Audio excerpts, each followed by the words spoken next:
Good evening, everyone. I'd like to call the meeting to order of the South Kingstown Planning Board. This is a regular session. The date is Tuesday, September 23rd, 2025. The time is 6:30 p.m. Our first agenda item is roll call. Susan Axelrod. Here. Liz Karp is absent. Joe Murphy. Robin Fossier. Peter Wilson. And Maria Mack is here. Our next agenda item is a consent agenda. Approval of minutes, August 14th, 2025, work session, August 26th, 2025, regular session. If there are any corrections or additions, please speak up. Otherwise, if someone would like to make a motion to approve.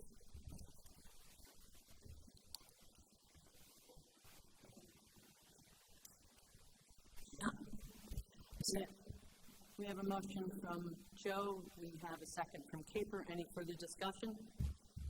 Hearing none, all those in favor say aye. Aye. Motion carries unanimously. Our next agenda item is a major subdivision comprehensive permit pre-application concept plan, Frederick Hazard subdivision. Is there anyone representing the applicant? Just come on up and state your name for the record, please.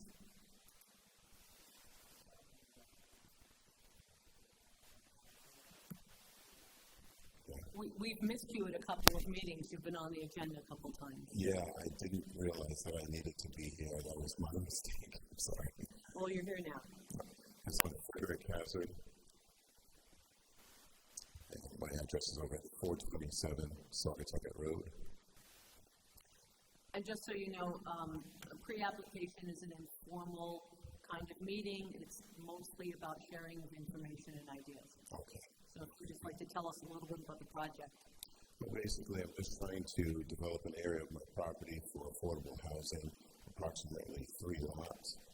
I've got a nice area there off of Saugatucket Road in which to do that.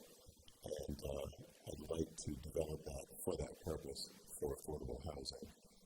I know there's a great need for it in town. I'm from here, and I want to do what I can to help, with that situation. And I have future plans on another area of the property, separate from this, to do a lot more of that, quite more, much more.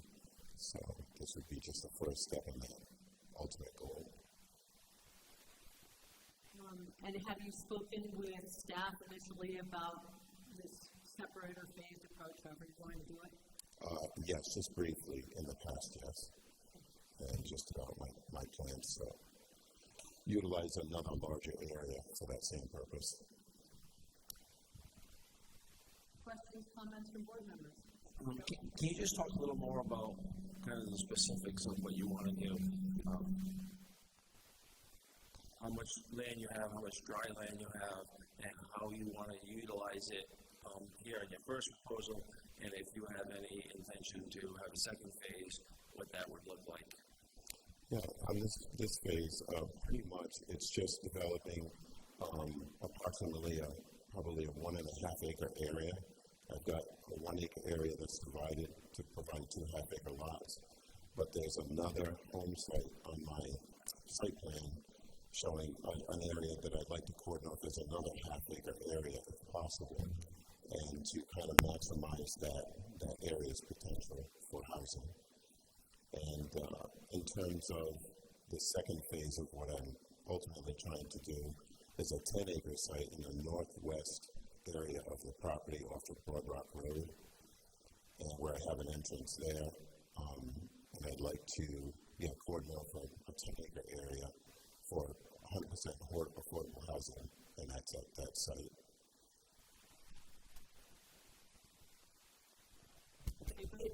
Just starting focusing on your immediate proposal. I understand where the sites are located, but could you describe for us a little bit what are the units that you envision there? I've got a couple of different ideas. I thought about a complex so far as the second phase of duplexes to maximize occupancy there in that section of land. The area on Saugatucket would be single-family homes. That's all I've envisioned for that area. And I'd like to keep them as half-acre lots just to provide some space so they're not overcrowded there. I'd like to do something similar up in that, the larger area as well, and I think I have enough acreage up there to accomplish that, and it is a very dry, buildable area, approximately about 50 acres up there in that section of the property. So it should be more than adequate to accommodate that. Have you talked to Mary Hanson Housing or another monitoring agent to fully understand what you would be able to sell them for, your options on selling and renting, what the terms would be relative to the affordable housing? I haven't yet. I actually used to work for the Housing Authority many years ago in the maintenance field, so I know quite a bit about how, that's what some of the expectations are. And so I'm trying to decide and nail down how I want to structure that. And I need some more information to make a final decision. But as far as I'd gotten, I'd envisioned duplexes throughout that complex in the Northwest. This is the first phase is just single family homes. Yeah, that's as far as I've gotten with that. Just affordable single family homes. Yeah. So to follow up on Joe's question, it would be a very good idea for you to try to get as much information on the mechanics of how all this works, because we are looking to see more affordable housing, but we often get folks coming in that say, I want to do affordable housing, and then at the 11th hour, it's like, oh. It changed. Right. Yeah. So it's definitely worth doing that research. Yeah. Susan? Good evening. Hi. So you are, sorry about that, some feedback. So you don't live in one of these spaces. This is 3 brand new houses that you were talking about building on these Yes. 3 lots? Yes. And all 3 would be deed restricted affordable units? Yes. That's a very noble thing. Yeah, like I said, I'm from here. I recognize the need. I come from the family, from the Hazards that established a lot of this town, so I feel a part of, resolving these issues. I'm really connected to this town. I love what I'm doing, and it's something I don't see as extra. It's just something I want to do. Okay. Yeah. Well, I think this idea is lovely, so thank you. Can I just ask about the right-of-way that you have to the left-hand side? It Sure. looks like there is a right-of-way, but you're moving it. Actually, I widened it a bit to 50 feet. It's originally 25, just to accommodate easy passage in and out of there. But that right-of-way originally was 25 feet. I'm keeping the original left-hand side boundary, but I extended it out towards the right Okay. to 50 feet. Okay, I understand. That's the only questions I have. Thank you very much. Robin? Sure, so just help me picture this. It's a 1-acre lot that you want to subdivide in a R80 zone. Yes. So that seems pretty drastic. So I don't know how the planning department feels about how to proceed with that. That's out on the boundary of what would be expected by your neighbors, at least. Robin, just so you know, it's a comprehensive permit, so. Well, still, the neighbors live in an R80 area, so Yeah. you have to think about that as well. Yeah, the additional acreage in the outside of that 1-acre lot is what I wanted to add in with that. That's another half acre, so that would somewhat open that up a little bit so far as the space that I'm using. I want to utilize more of the space on the interior to add to that. So, yeah. Okay. Thank you. Joe, then Susan? But Robert, just put that in perspective. For a comprehensive permit, the state guidelines is up to 3 additional lots per acre when there's no infrastructure, and that's for 25% affordable. What the applicant is proposing is 100%, and I'm not sure the numbers on that, but it may be as high as 5 or It's higher than 5. So he is proposing significantly less than half of what would be the guidelines of this state. So I'm not sure how much you've looked into that. I'm not trying to push you for higher density, but certainly that is an option that you have. I think it would be one of the things maybe actually to think about is instead of having these along the Saugatucket, maybe have one entrance in and then kind of create more of a community on the inside with some screening on the street. And again, according to state guidelines, your density can be higher than you're proposing.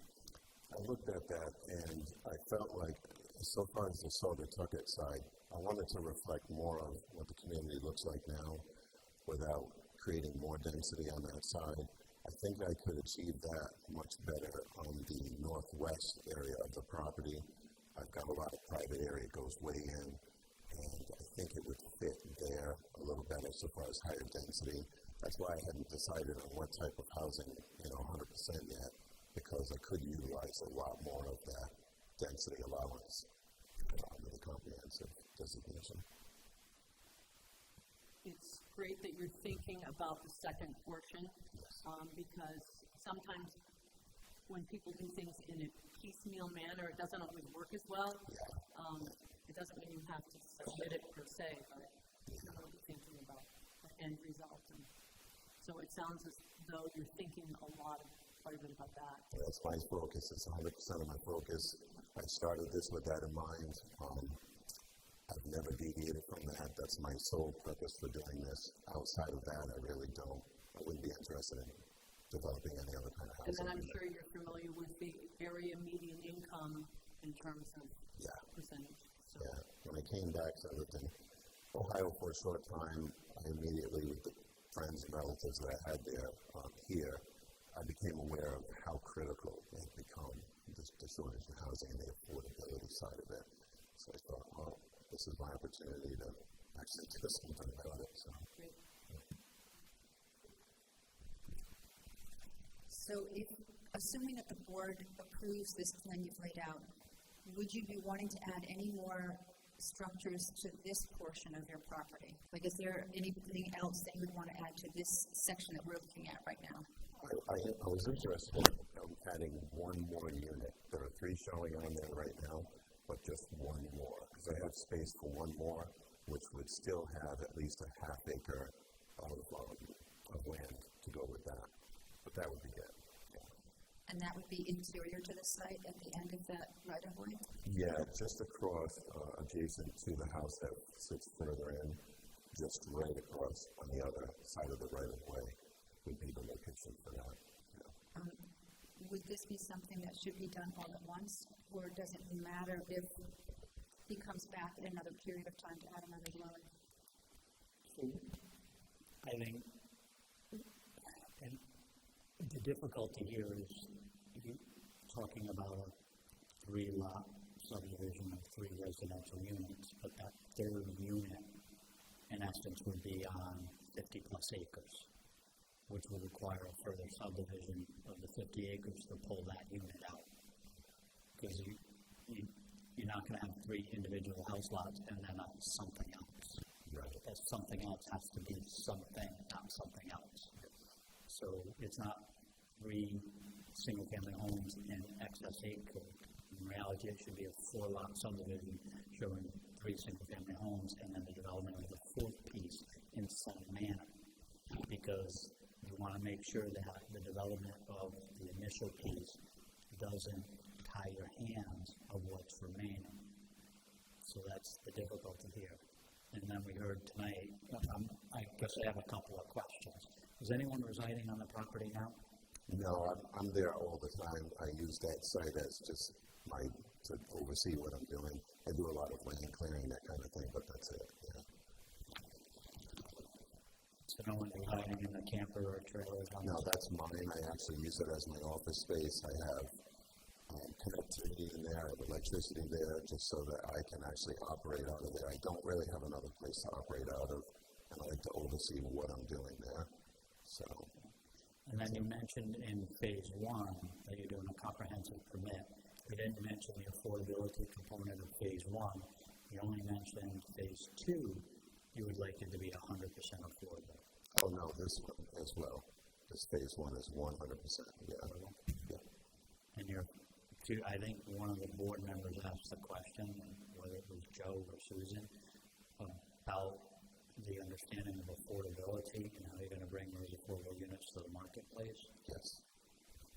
I'm just doing my research right now to come up exactly how I want to approach that. But I have a few ideas. I just need some more information. I'm sure I'll get that figured out, but that's not something I see as a hurdle or anything. I just want to make sure that I'm satisfied with that, the approach that I choose. Thank you. Jim? Mr. Husband, so your property is actually 143 acres? Yes, approximately, yeah. In size.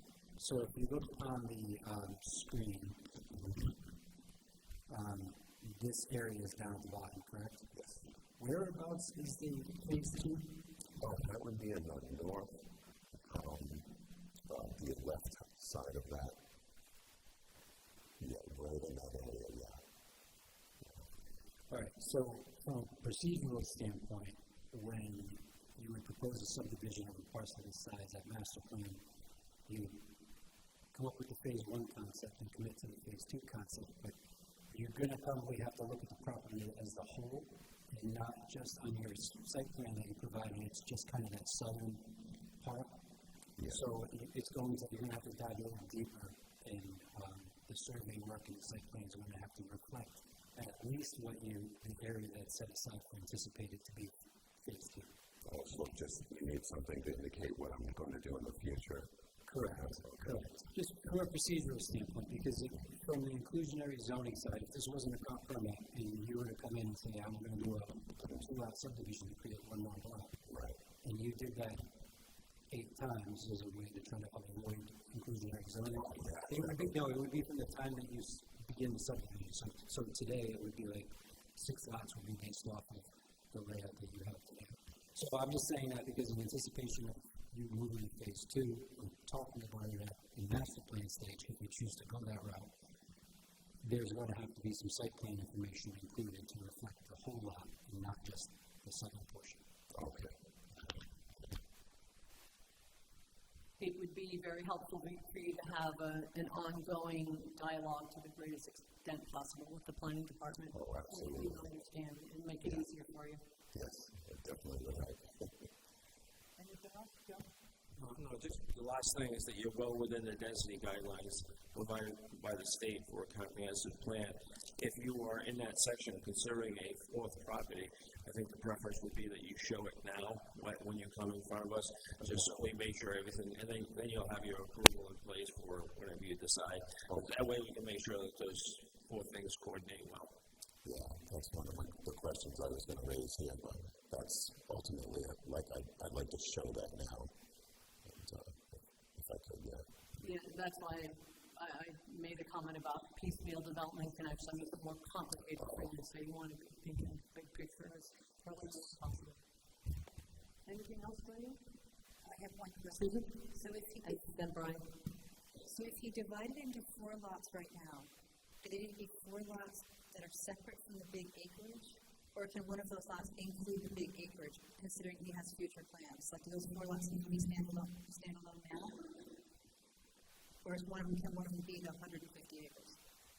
The one of them is because 250 acres. So that's why it's important to at least contemplate that there's a phase two in this area, so we have an idea.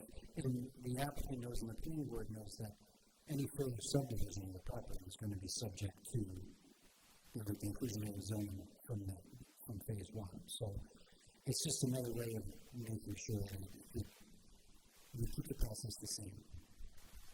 It's a comp permit, so it's kind of like all bets are off, sort of, but I think from a consistency standpoint, at least I would advocate that we keep the process the same. Brian? Yeah, I just wanted to note for Mr. Hazard that the town does have an affordable housing fund for grants. It's not a huge amount of money in the fund, but certainly a project that's proposing 100% affordable units would score highly on the rankings qualifying for those funds. So if you're curious about it, you call me about it at work and I can point you to the application. That'd be great, because that's one of the things I plan on doing. I know we had talked briefly before about that, but I wanted to delve into that a lot more to find out if it's available. Okay. Anything else? Good luck. We'll look forward to seeing you when you're ready. All right, thank you very much for your time. Thanks.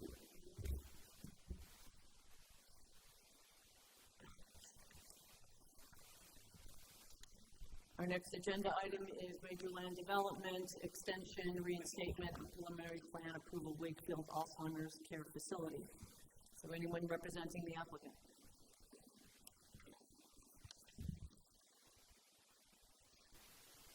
Good evening, Madam Chair, members of the board. My name is Jeffrey Brenner. I'm an attorney with Nixon Peabody, offices at One Citizens Plaza, Providence. Starting to mark time in my life based upon this and the extensions. When we first started, there was no air conditioning, there was no screens, no podium. Now we have all these things. We still have Ms. Mack as the chair. COVID decimated the healthcare industry, more so than any other industry, nationally and in the state. Just in the state, there were closures of nursing homes, assisted living facilities. We have 2 insolvent hospitals. No one really knows what's going to happen with them. That did not.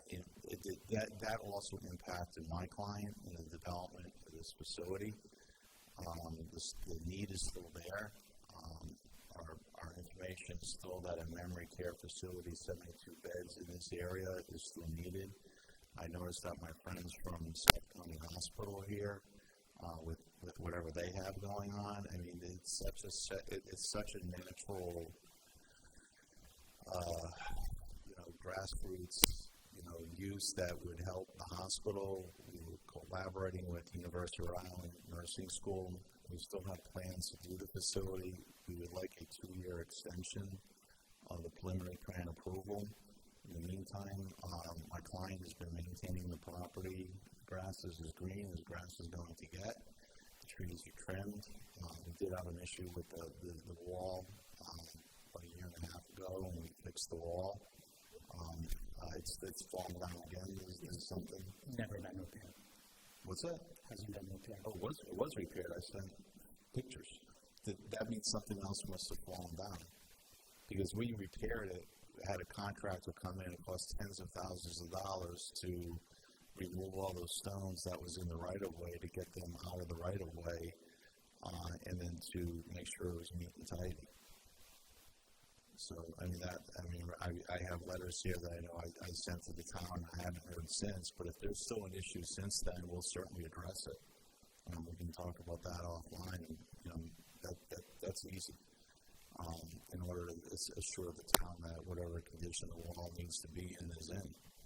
But I drive by every now and then when I'm in the area, and there's certainly plenty of people that walk their dogs in there and they basically treat it like a park, and it's in good shape. So for those reasons and the reasons presented in my application, I certainly think that we've met the standard to allow it another 2-year extension of time. I wish I could promise you that that this was going to happen next week, next month, but it's something that my client still wants to do, still thinks that it's in a good use of the property and a benefit for the town. Any questions? Questions, comments, or board members? Joe? My question is really just to staff and to legal counsel. So to staff, are you aware of any changes in the zoning regulations, historic policies or regulations, or any fundamental characteristics of the land that's changed since we originally approved this? So there haven't been any regulatory changes associated with the zone, either dimensionally or with regards to land uses within those specifications. We did move some things around, special permit versus permitted uses as of right, but again, the categories stayed the same. As far as uses, I'll defer to council on the extension request for 2 years versus potential 1-year extension. So this is a preliminary plan that was originally approved back in September of 2019. Preliminary plan by statute is vested for 2 years with a by right extension in 1-year increments as long as they requested in a timely manner for 2 1-year increments. So that original vesting period plus the by right extensions had expired. They're now, under the statute, they can get an extension for a longer period beyond what they've already been granted. The total amount of time is not specified in the statute, so it is within the discretion of the board to decide for how long you'd like to extend if you decide to grant the extension. And the statute, the only standard that it gives you for guidance is the good cause shown. I would note that whether you consider whether or not good cause has been shown here, it's not to look at the substance of the application itself or to relitigate anything that's been litigated in the initial approval and appeal, but only, what are the reasons why they haven't been able to move this to the final plan stage yet, and whether or not those reasons why they couldn't have moved to the final plan stage at this point, do they qualify as good cause? If they do, then you have the discretion to decide how long you want to extend this further. If you find it doesn't qualify as good cause, then you're not required to make an extension. So one additional question to staff. Besides for the bordering wall on the street there, is there anything else on the site that you're aware of where it is unsafe, unstable, or should be corrected from its current state?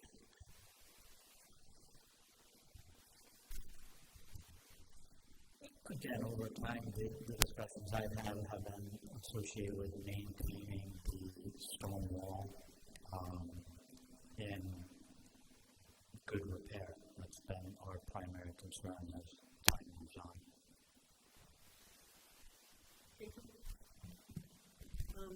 I'm not clear on what is the showing of good cause that's been made, and I also am curious if we don't find that good cause is shown, what position does that leave the applicant, and what would the next steps required for the applicant to be if they wanted to go forward?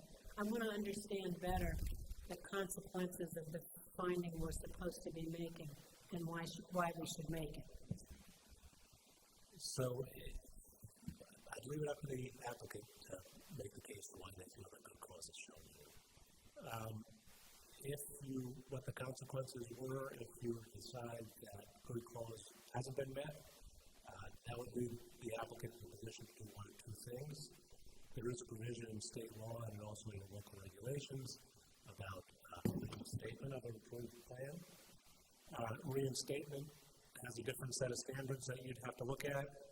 I think the primary issue would be, have the regulations changed since the original approval was granted.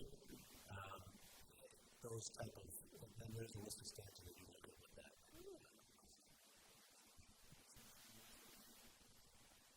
Does that answer your question, or are you looking for the actual definition of good cause? No, I understand that that's going to be somewhat ambiguous, so, but I don't think I've heard anything that,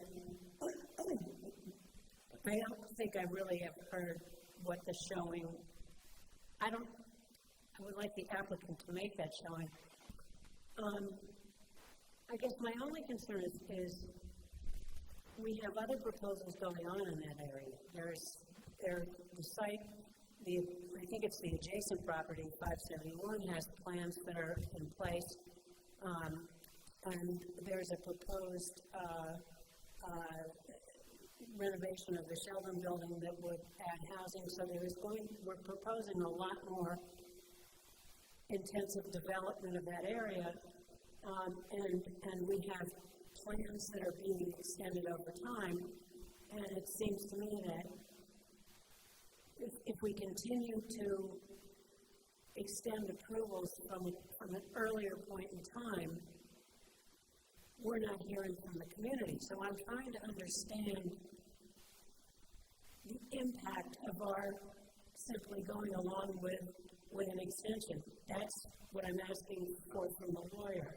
What I'm asking for from the applicant is a showing of good cause. I recognize that COVID had an impact on everyone, but the original plan was in 2019. It's now 2025, and a lot of other things have gone on.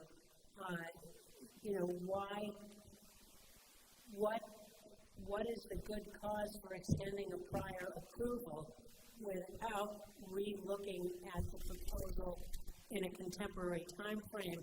And I'm trying to struggle myself with at what point does it become too late, and at what point should I be asking myself and the other members of the planning board to revisit the proposal anew? Can I respond to that? That's a great question. Yes.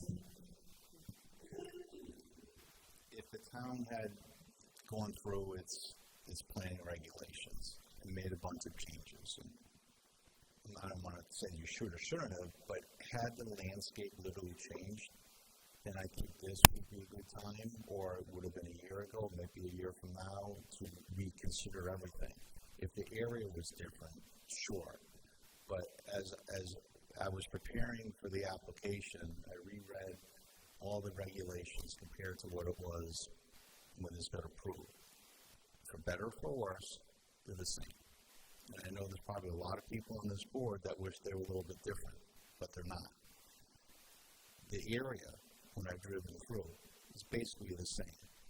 I'm familiar that there are other applications, including right next door with Roland Fiore, who we bought the property from in the first place, and he's the one that tore down the building. But I'm aware of that application. I'm aware of other things that are happening. I do not think that there's any substantial difference in this area of the world, this area of Wakefield, this area of South Kingston, that would be such that this board should say, let's look at this whole thing anew. I think that given the landscape is literally the same as it was from a regulatory and neighborhood standpoint as it was when this was approved, that's part of the good cause. Again, everybody got turned up a little bit from COVID, and there's nobody who wasn't impacted. There's nobody that is, hasn't been impacted by the chaos that's been going on for the last 9 months with the federal government either. And that doesn't make it any easier with tariffs and development costs and all the other things that are leading to inflation. And I don't want to get all geopolitical, and I don't have a teleprompter that's breaking in front of the United Nations and just going off the rails. But these are things that impact development around the country, impact it in Rhode Island, it impacted in South Kingston when there's chaos, uncertainty, and turmoil. And I think we've been able to show here that because of COVID, its impact on the healthcare community, including development of assisted living facilities, memory care units like this one, that unfortunately, because if we could wave our magic wand, we would have done this years ago. Unfortunately, it has been delayed, and it's going to continue to be delayed. As far as the standard of good cause, I know you're asking Peter really for that, not me, but it's a little bit subjective. I don't think you're going to find the Rhode Island Supreme Court with an absolute, here's the standard that you're going to apply to tonight, because it is in the discretion of this board to a certain extent.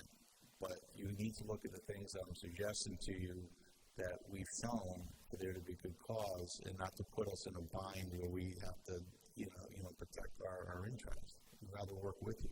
I guess I'm not clear on what your showing has been. I understand you're saying it was a challenging time, it was a difficult time, but we're talking about 6 years. No. And, we're looking at a seesaw here, and the burden of proof is on you. So I understand we haven't changed our laws. There's a lot of things that hasn't been changed, but I'm not clear on what is the cause that is creating a reason for us to extend your time rather than ask that you go back and begin your showing anew in a process that would involve the community coming at that point. I just don't see the showing. And I would say that if your landscape had changed with your regulations and with the neighborhood, I would respond differently. But given that the landscape is the same as a regulatory framework and substantially the same in the area, I think that in and of itself is reason not to go back to square one with a brand new application, which would deprive my client of the approved footprint and the really lengthy list of conditions that we've agreed to comply with. Okay, so the way I'm synthesizing what you just said is that you made that showing in 2019, nothing has changed on our side, and so we should accept that prior showing as being adequate for today. At this point, correct. Okay. I'm going to ask my client if he can if he has anything to add beyond what I'm saying. I understand. And then I'm going to ask counsel to give me a legal opinion on whether he thinks that constitutes a showing of good cause or not. Well, so the first part that I think we're in agreement on is he mentioned that the good cause standard, there's not, as far as I'm aware, there's no case law that states what exactly is good cause under that statute. So I think it's a largely discretionary standard. You have to decide for yourself, are the issues that he's raised sufficient in your mind to find that it's good cause to continue it? And as you noted, the effect being that if you didn't extend it, in a worst case scenario, they'd have to apply again if they wanted to go through the process, the hearing process again. Whereas if you extended it further, they would still be vested under their current approvals, and they could move on to the final plan state without having to go through that process again.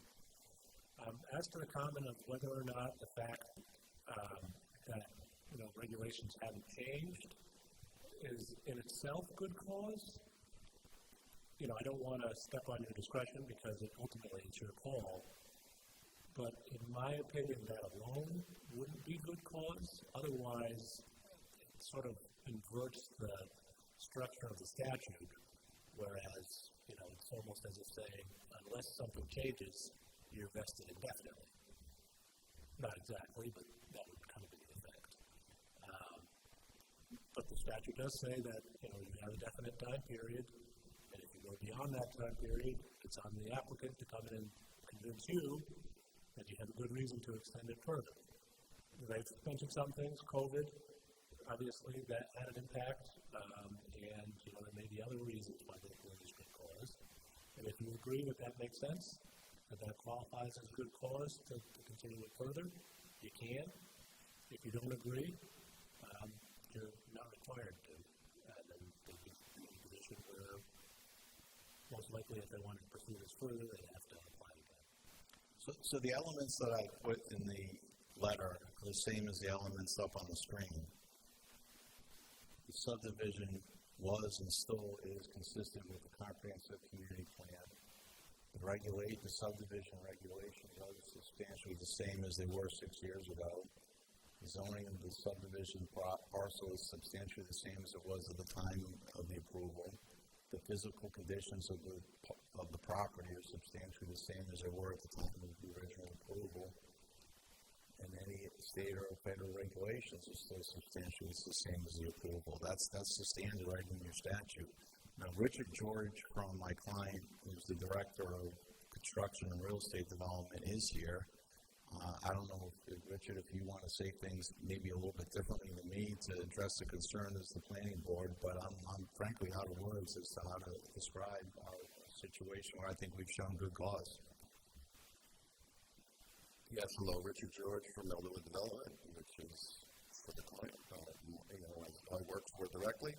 If anybody has any questions for me, I'd be glad to respond to them. I know we keep going back to COVID, and everybody thinks that COVID was XYZ and ended on this day. In our company, with we have 30 to 40 facilities. In our company, it's been multiple years after COVID to recover. Just to get, people's support back in and how they feel about the facilities and having mom and dad in facilities and so forth, and then the financing behind them. Many of the banks got nervous. Large banks got nervous. That would be, from HUD and different types of things like that. They got completely nervous financing these things. So we have taken a step back across our whole company, just slowly and putting it back, and census is up, and morale is up, and the business is starting to actually turn the corner back. But it took multiple years after COVID for that to happen, across all of our portfolio. So that's really the good cause in terms of us. Our intentions were always good. We've had great plans to work with local hospitals and so forth. The demand is definitely still here, and I feel confident that we're rebounding from it. But, if there's any other questions you guys have, please. Thank you. Robin? So we keep referring to the landscape hasn't changed, the area has changed, but actually what the board is dealing with now is that we've got two previously approved and ever extended lots next to each other.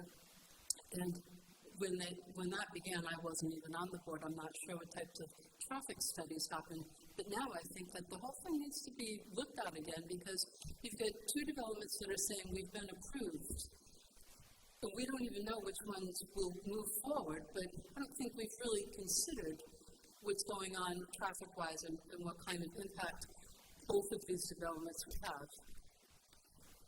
Sure, so that's in the, I'll have to find it. I know that's in the original conditions of the approval when we would come back with the final plan that we would need to update lots of things, including the traffic plan. And that's already in there. The landscape plan, the traffic plan, environmental, all that needs to be updated whenever the final approval submission is provided to the town. So an update and a traffic plan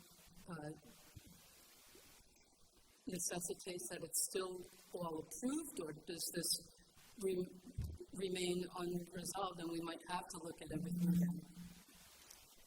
I can just add, not to provide opposition to this, but we as staff, unless it was specifically articulated, we would not look for a revised or updated anything related to the traffic study plan in particular at final.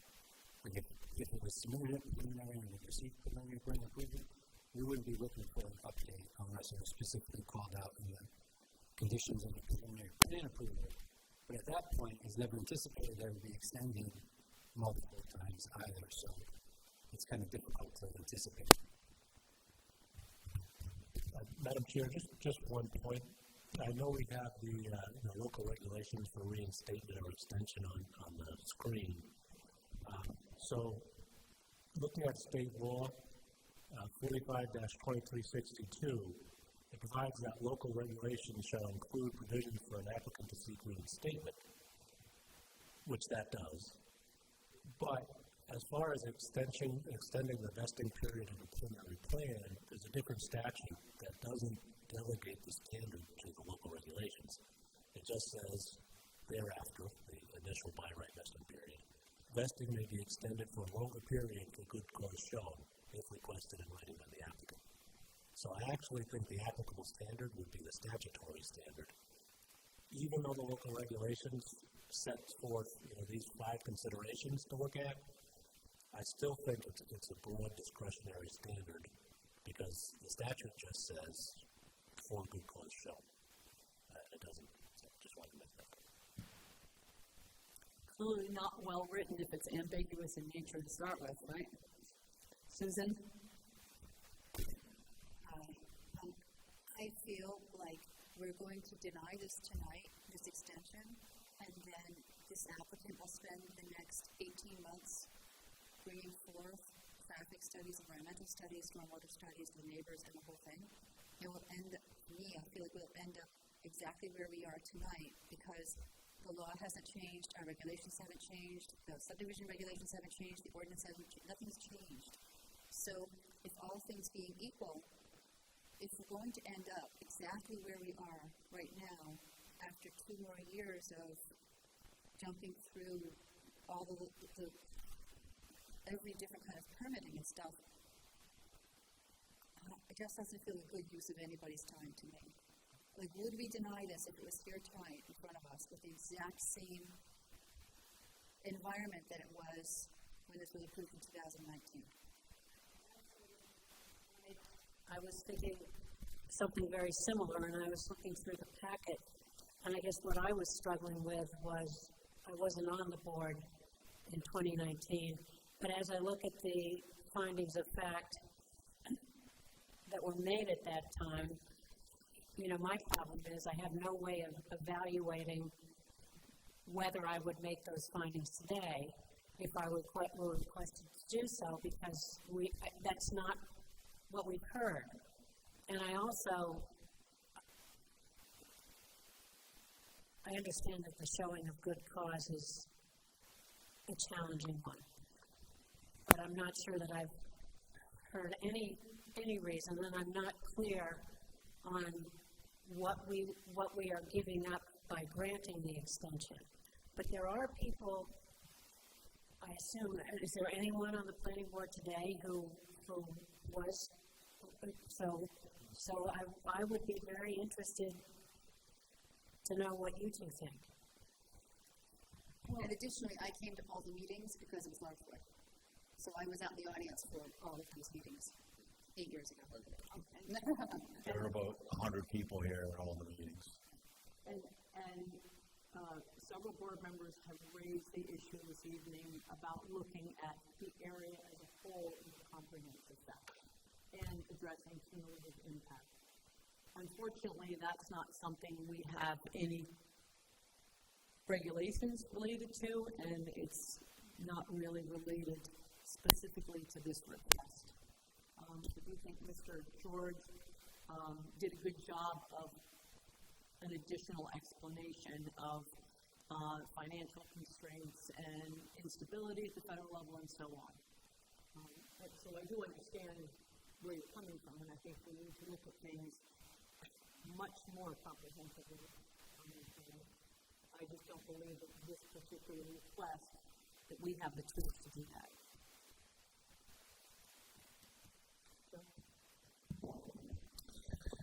So it seems to me that the question in front of us right now is the applicant showing good cause to get the extension, not necessarily look back at the original review and determine what we could do different, should do different today. The fact that there's been no fundamental changes to the zoning or the town regulations or the lot, I certainly feel they can be flexible on exactly what good cause is. However, I think that the applicant has taken it for granted of what he could come in front of the board and say this is good cause because of COVID. It's not necessarily because of COVID. I think there's every year since that time, as a business, you made a decision to either build or not build. There must have been discussions on what is, right now, what's the demand, what's the cost, what is our supply of builders, etc. You made those decisions every year. I think instead of just coming in front of the board and saying it's COVID, and I think, and I'm sorry, I forgot your name, but you started getting towards that as far as maybe what the demand may be a little bit lower because people don't want to send their loved ones there, or maybe finance was a little different. My feeling is that I would, right now, without prejudice, let the applicant go back and work a little bit on exactly what's good cause. Over those 6 years, year one, this is what happened. We looked at it and we said we're not going to have the demand. Year two is, well, the demand's building, but we can fill it with, and I'm obviously making this up, but year 2, we could fill it with our existing facility with 50 out of the 250. And then year 3, whatever that is. But I think the applicant owes it to us to show a little more details how COVID affected, not just rely on, well, COVID's bad for the industry, and step through why he needs that extension and why they haven't built it to this date. Good point. So, Peter, is that something that can be formulated into a request rather than a motion per se? Sure. So if the applicant's willing to come back to provide that additional information, you could just put this down on a future date, and they can, as they've had their application in timely, so they don't have to worry about expiring in the interim until you dispose of their application for an extension. So you could just put it for a new date and what they have to say. And should an extension go forward, is it possible to condition it with a reference to the stone wall maintenance, for example? We'll put a condition on that. Jim? Just, and again, I think the applicant potentially with discussion with ownership, and the group can probably give additional information, at your next meeting. I think the issue with the stone wall is a discussion that we can have with the landowners. There's a difference between repairing a stone wall and taking a block that fell off, or a granite block that fell off, and just throwing it up on the wall. So It's out of the right of way. So Yeah, there it's on has the been, property. so the stone wall has not been maintained. Any deficiencies in the stone wall have been moved outside of the right of way, but the stone wall is still not in its original condition. So it continues to deteriorate and no one's repairing it. They're just removing the fallen stones. That, I think, is a reflection on the applicant's intent to maintain the property. It's well mowed, it's well landscaped, crews are there often, but I drive by that almost every day, potentially twice a day, if not 3 times a day. And, when someone said the stone wall was repaired, there's maybe a misunderstanding between the repair aspects. Something that fell in the right of way has been removed, but the stone wall has not necessarily been repaired to its original condition. So, I would agree with that. The slabs, which were the original complaint, are out of the right of way, so there's no danger. We did not rebuild the stone wall because that would be in connection with the development of the site. But I'll speak with the planner later this week, and regardless of what you do tonight, I'm going to speak with him anyway to get some clarity on that and see what we can do. I think what would be important to the planning board is what are the intents of the next steps of the development? Is this just a 2-year request to be back here in 2 years, or this is a 12-month request or a 1-year request to give them additional time to finalize construction drawings? Because again, this is preliminary plan approval. There is no final plan approval. There are a host of conditions that still need to be done. There are no building permits sitting in the building department waiting for somebody ready to design to go. So even with an extension, there is still a significant amount of work that would need to be done to get them to final. And then once final is recorded, there's still no requirement they have to build it. There's nothing preventing you from recording final plans.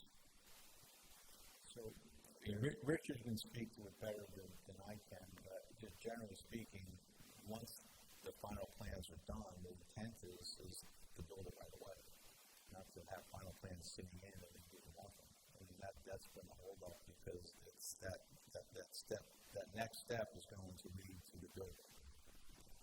You can address that further if you like, as to what the... We've actually taken the plans further, back when we got the preliminary approval. Internally, we moved forward internally about how we wanted to do final plans and so forth, and then we slowed it up during the COVID era. But we were working with the architectural firm to develop that for them. Jamie, I think that information fits in good with the additional information that you requested. If they step through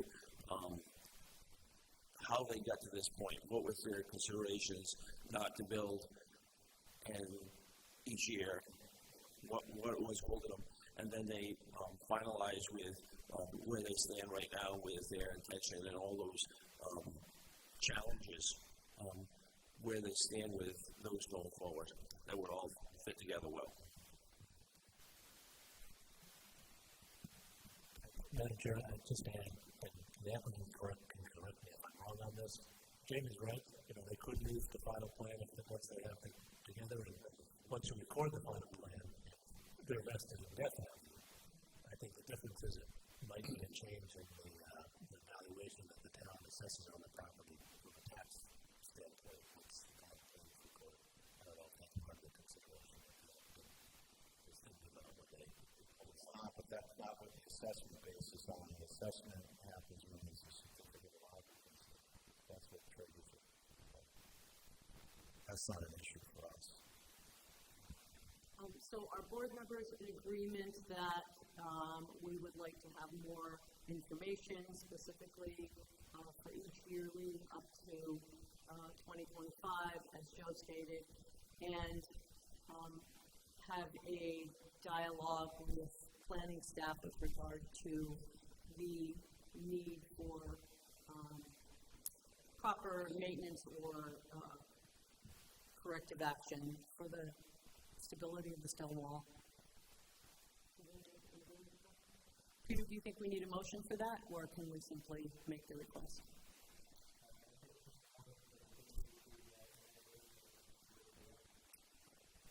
Everyone is in agreement? Would someone like to make that motion? Motion.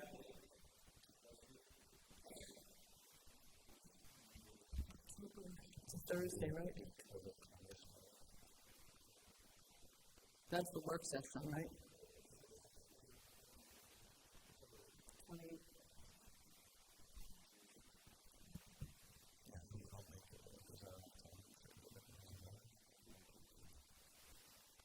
How much in advance do you want this information before the meeting? Well, it's nice if we can have it in our packet, so. Jamie? Yeah, we prepare our agendas the Wednesday before the Tuesday meeting. We have that the beginning of that week, that Monday. So you would have to have 3 weeks from today. That could work. I don't know if you wanted a week or 2 weeks, but if it's a week, that should work. So, Joe, your motion is going to October 28th, 2025. Would someone like to second that motion? Second from Robin. Any further discussion? Hearing none. All those in favor say aye. Motion carries. Thanks. Madam Chair, I just could add, if the applicant is working through the process and finds that they need some additional time, if you can just let us know, instead of submitting in 3 weeks, you could submit a letter saying, we need additional time, and then when we come to the October meeting, we submit your letter requesting additional time. Planning board. What is the meeting after October? I'm hoping it's October, but if not, what's your November meeting? November meeting is scheduled for the 25th, 11/25. Great, thank you. Jeff, if you could get it to our department by Friday the 17th for the October 28th meeting. Yes. Generally, that's what I tell everybody. Closing business on Friday, a week and a half before the meeting, so we can start on Monday with the packets. Great. James, are you in tomorrow? Are you in tomorrow? Yes. I'll call you tomorrow at 1. All right, thank you. Our next agenda item is development plan review, public hearing, South County Hospital amendment to institutional master plan and development plan review. Is there anyone representing the applicant?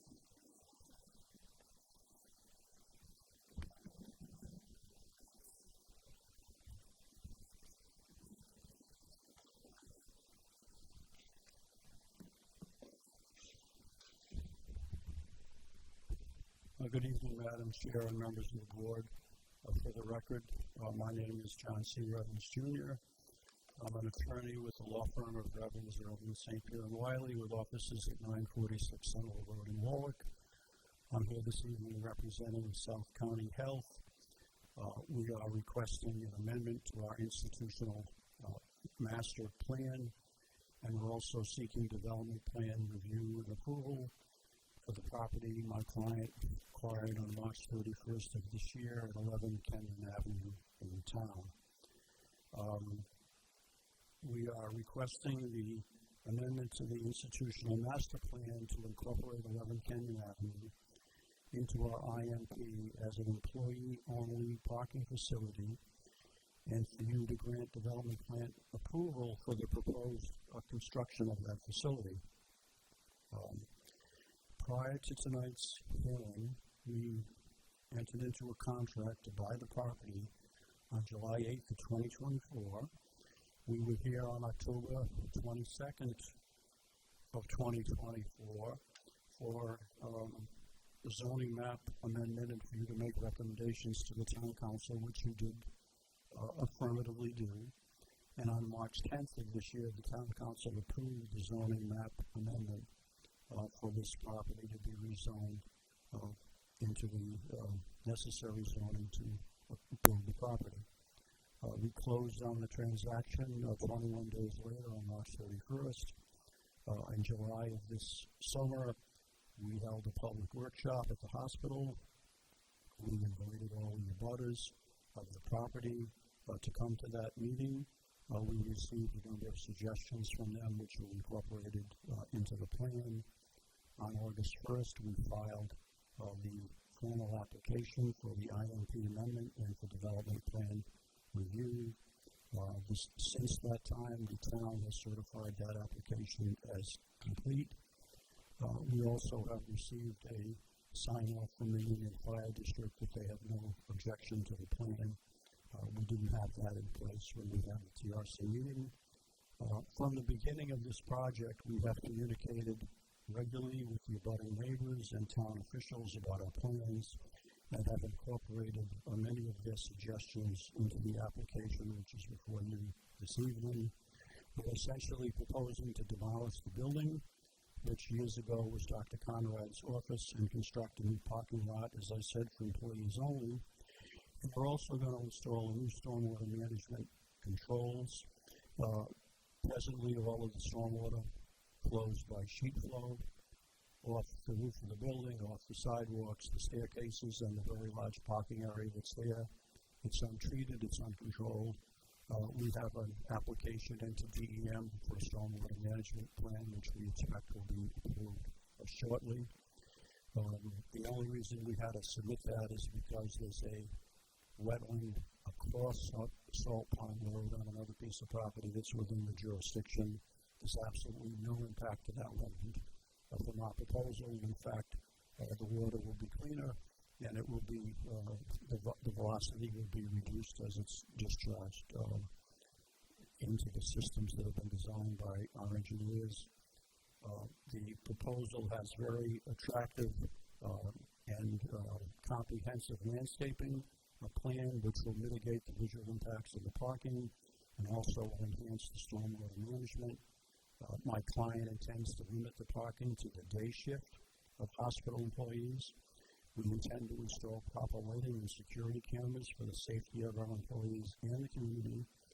And we intend to take over the responsibility from the homeowners on Kenyon Ave for the maintenance and clearing of ice and snow and sand, etc., from the sidewalk.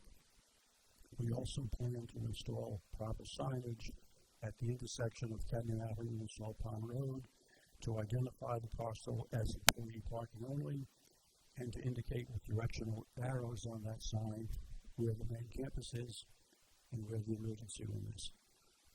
There's many times when people are responding to the hospital because a family or friend has been taken on an emergency situation. Many of those people are here seasonally and don't know where they're going.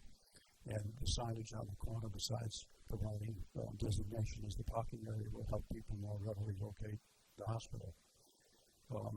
There are a couple of waivers that are incorporated into the draft motion that you've received, and we believe that the amendment to the master plan is in conformance with the ordinance section 603.c, consistent with the goals and policies in the comprehensive community plan and the additional parking areas in compliance with the standards and provisions of the town's zoning ordinance.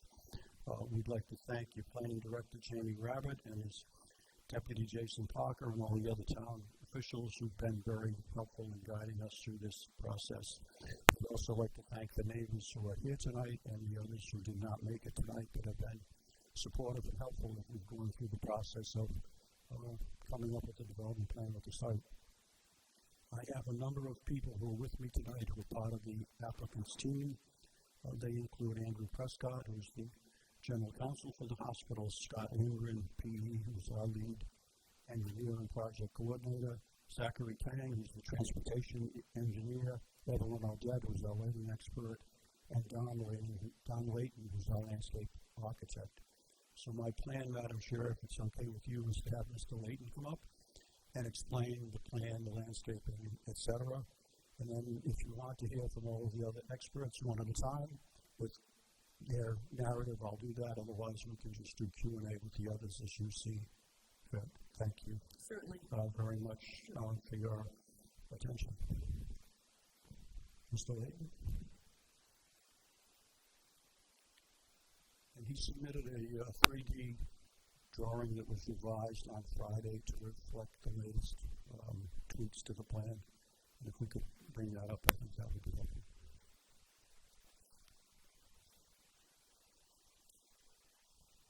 Good evening. Don Layton, landscape architect. I think it was about a year ago I was here and we presented a preliminary plan, and we've gone a long way to refine it. And as Mr. Revin says, a lot of that refinement was through conversations with the neighbors and working as a team to bring about the best proposal that we have here tonight. The overview of this plan is highlighted with first the entrance that comes off Salt Pond Road. That's the eastern face of this project. And that's the only entrance in and out to the parking layout that has 56 cars to it. The landscaping has been highlighted throughout this project because it is in a residential neighborhood, and we definitely wanted to make sure that the screening of the parking lot was adequate when the plants are installed. So on the north side of the property, on the right side as you come in, we have a combination of red cedars and green giant arborvitae. They have been spec'd at 10 feet for installation size. As we hit the corner, in the northwest corner, we introduce a cryptomeria. It's spec'd out at 12 to 14 feet. There's 3 of them in the northwest corner. We then transition back into the red cedars, and where there's the largest opening between the parking lot and the uphill neighbor, we again have the cryptomeria, which is spec'd out at 12 to 14 feet. In the north east corner, we have the spruce trees, which are a dwarf spruce, will only reach to about 25 feet.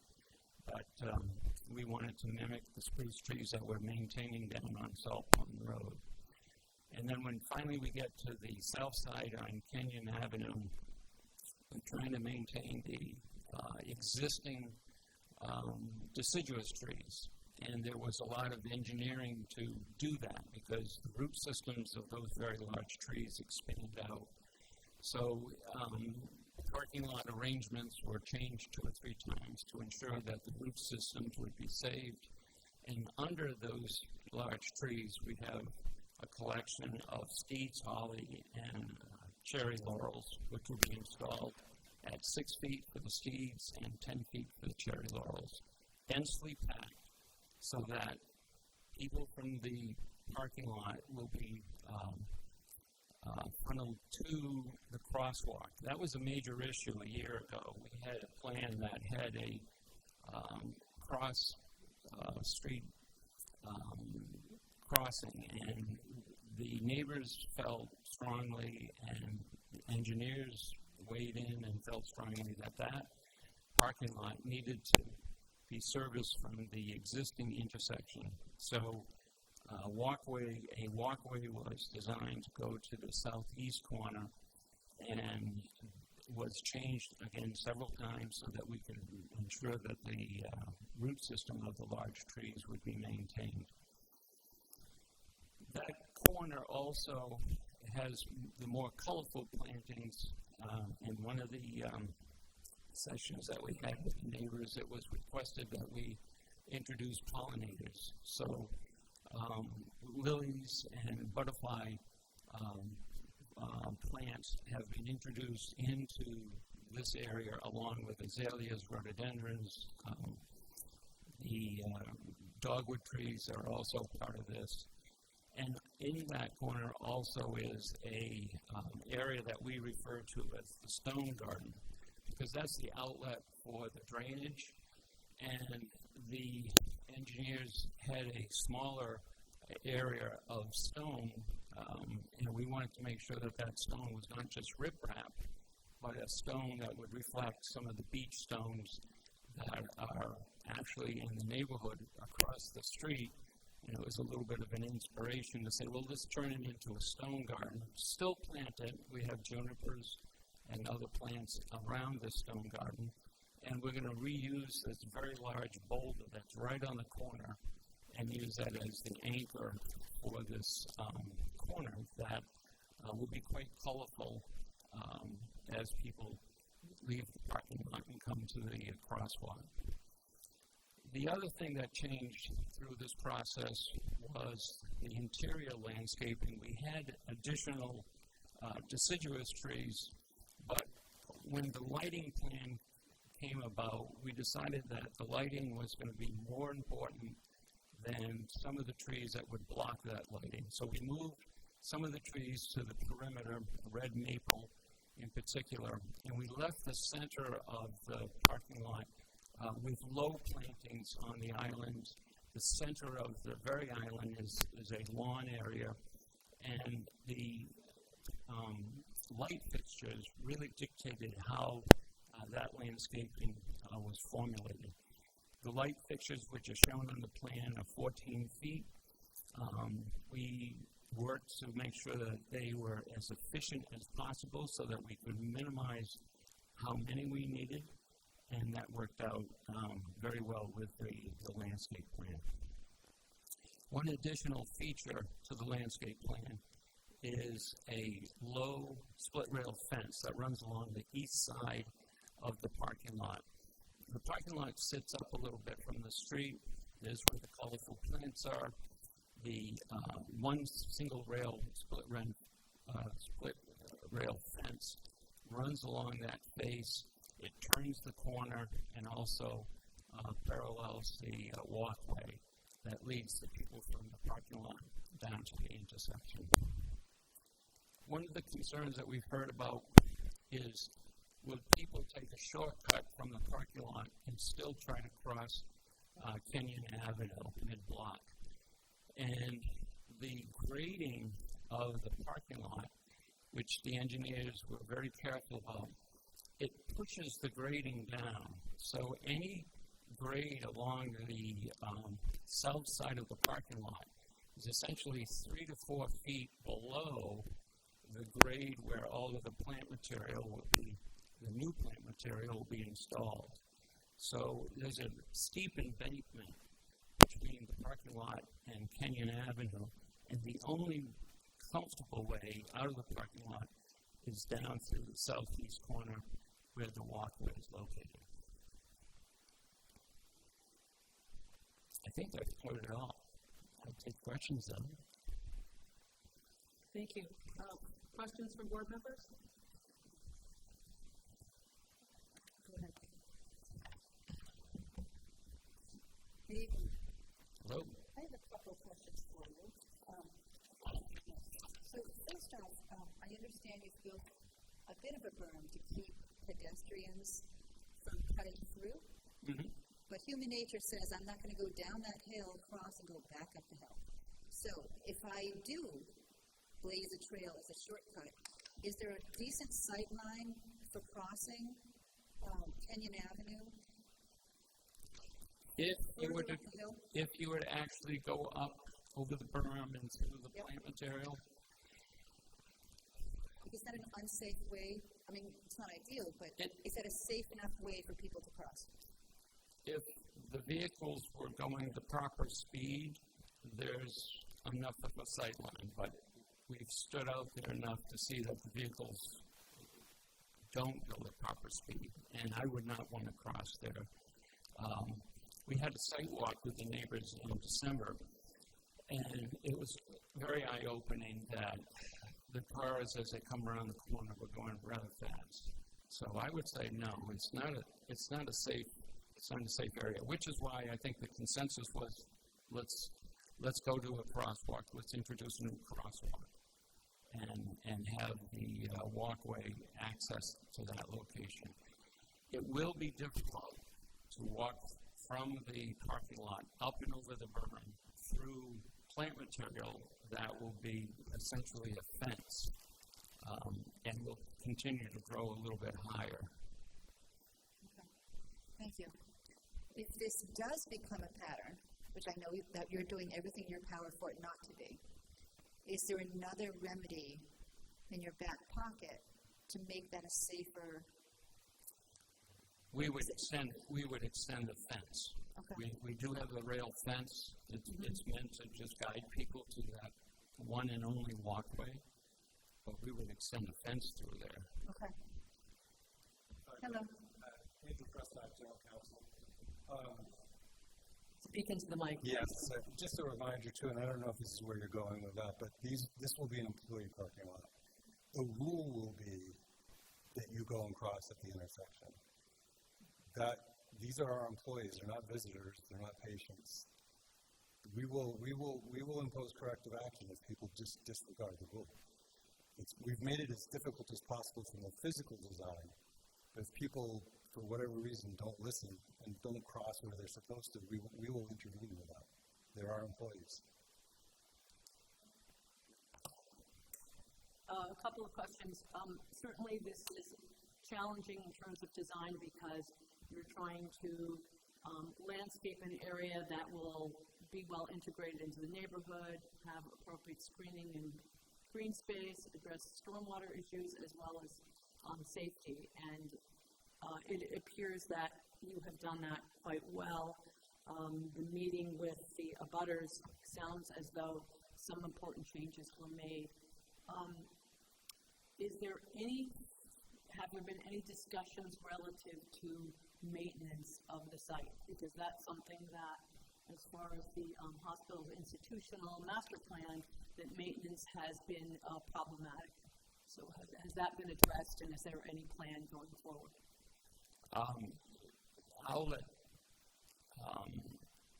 others answer for that. Okay. My understanding is that the landscape plan would be put together so that the ongoing maintenance staff would be able to take care of it with not only the ongoing mowing and trimming, but also snow plowing. So there are areas that we provided for snow storage and things of that nature.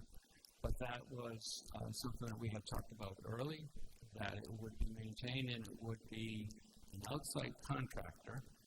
But I will let Andrew Prescott maybe emphasize that a little bit more. And before you address that, as far as what you just discussed with maintenance and the crews, it would be helpful for you as the landscape architect to perhaps provide a memo, since the plantings are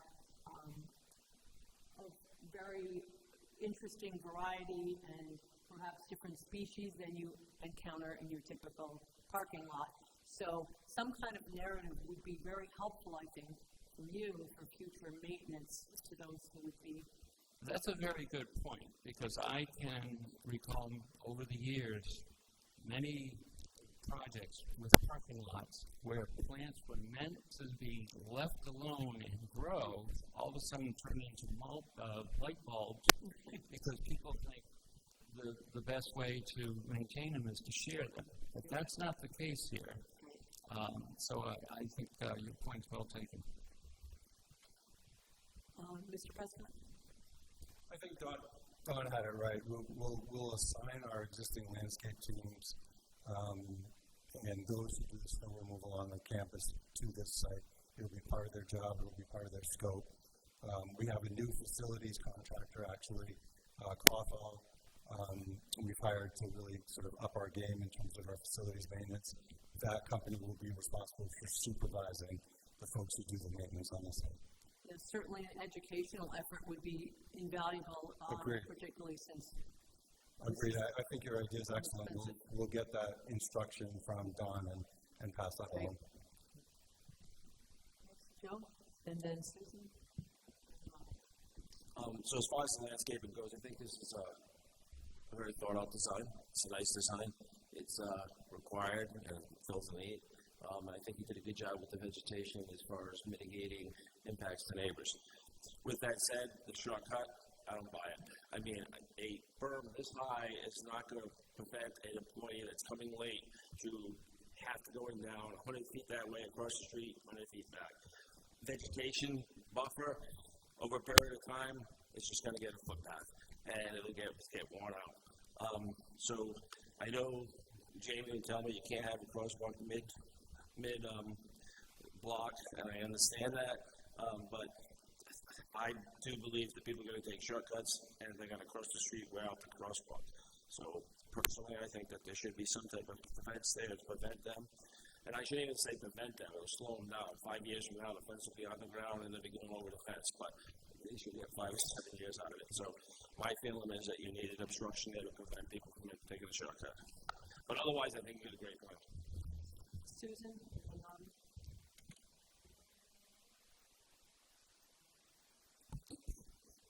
I'm just picturing the crosswalk. So will this be like the end of a shift and a lot of people will come and go all together? And I'm waiting to turn onto Kenyon Ave because my child just broke their arm and I'd really like to get to the hospital. You know, what's that going to look like? Should there be a safety signal where it's a crosswalk light and you have to let the pedestrians cross? I'm going to let Andrew, you want to maybe address that again about the shift? I think that's important. Yeah, I can speak to the shift issue, and then we'll bring up somebody from a traffic perspective, because that's not my area. The employees who park here will be in different roles, so they'll have shift end times that vary. They won't all be getting out exactly at the same time. I would say that the end of day is likely for most of these folks to be between like 3 and 5 o'clock. There'll be a lot of administrative employees who have 4:30, 5 o'clock end times, but there'll also be people who come in earlier. Like some of our finance people come in very early and then leave kind of mid-afternoon. So there'll be a little bit of variation there, a little bit of stagger.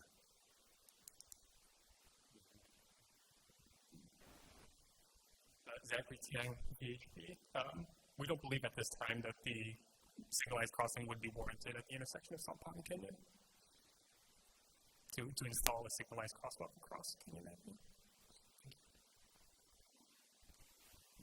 I think that particular spot gets a lot of traffic. You have people exiting the highway, people trying to get to the hospital, never mind the residents. I mean, I know personally, traffic moves pretty quickly right there through that turn.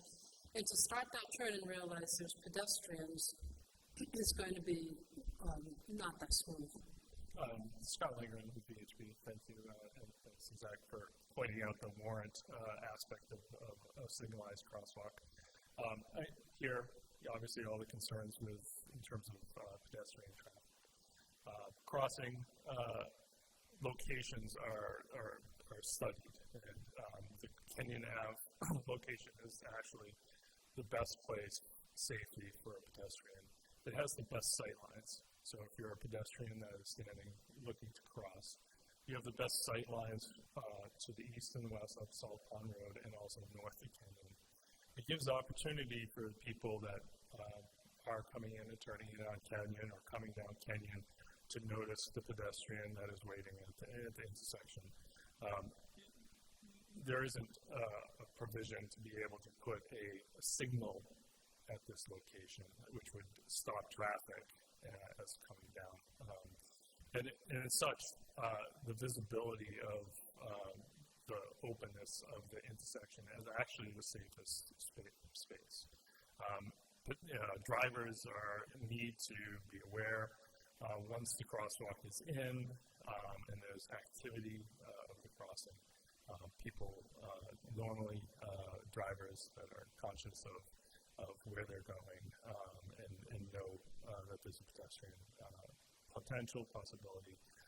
It is a responsibility to try to understand that. And I think that in general, the direction of bringing the pedestrians down to Kenyon Ave will show that there are people that are crossing there, and it will become a commonplace of having pedestrians in that location. So I think it will alleviate maybe some of the concerns that there is. Yes, we understand people maybe going a little bit too fast, but I think the stop control on Kenyon Ave and the sight lines at South Pond Road will alleviate the concern at the intersection. Thank you. Susan? Are you done? Okay. So I'm not sure who this question is for, and I think maybe we talked about it way back last year when we reviewed this.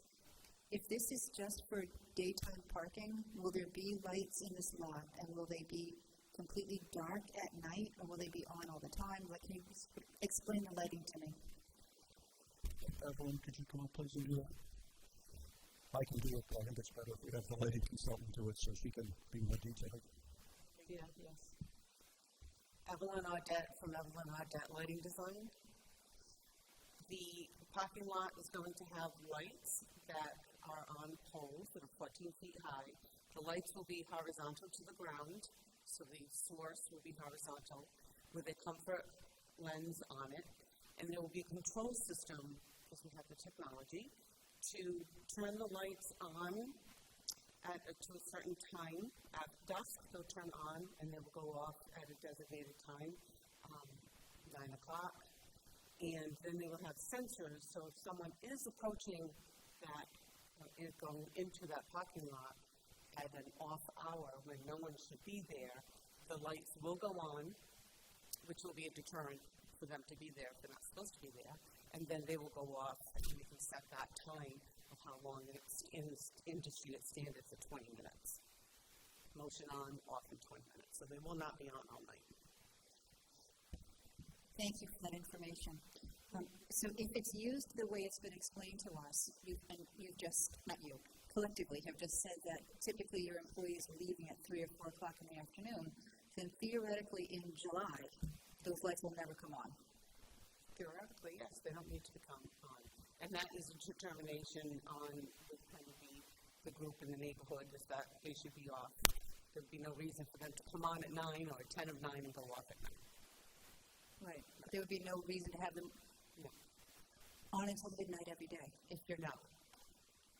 Okay. No. That's the perfect answer. Thank you very much. Thank you.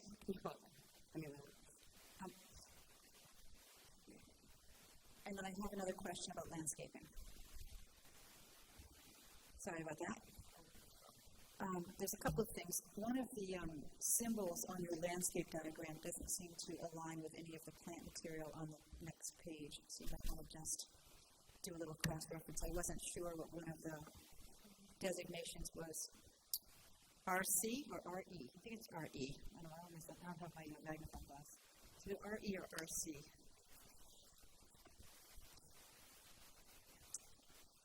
RE. I don't see it in the legend. Okay. We will double check that, because I was going to say RE would be a rhododendron, but they're all accounted for, so I will check that. You had a number of other RD, RR, RY, but I don't see RE or RC, whichever that is. Okay. So my question about the landscaping, it looks like there's a potential 4-foot high slope from Salt Pond Road up to the parking lot level, which is right about bumper and headlight space. Correct. And along Salt Pond, so along Kenyon Avenue, it's gorgeous. It's just gorgeous.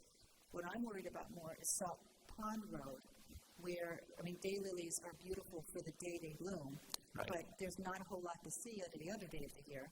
And the split rail fence is essentially all of the hard or larger landscaping along there. So in the winter, and the daylilies still are 18 inches high, what's going to block my salt pond view from the bumpers and headlights of the cars that are parked in that lot? So in the very center of that parking strip, the only thing we can rely on in the middle of the winter will be the split rail fence. So the split rail fence is a one rail fence that's bumper height. It's not going to screen the cars entirely, but that would be the only thing that we would have in the middle of the plantings. The right side of that parking strip does have the existing spruce trees that are in front, and there are azaleas on the very right side. The plantings on the left side over by the walkway will be fairly plentiful. Those have the azaleas, there will also be fungilla in that area, and there will be the trees, which are the dogwood trees. And those will probably be low-branching dogwood trees. So there's nothing necessarily in the very center. Could there be? Yes.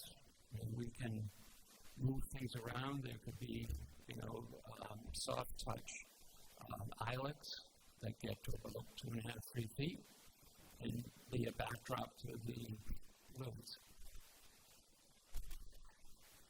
And I do see that you have a number of, first off, you use some very interesting plant material, so thumbs up for that.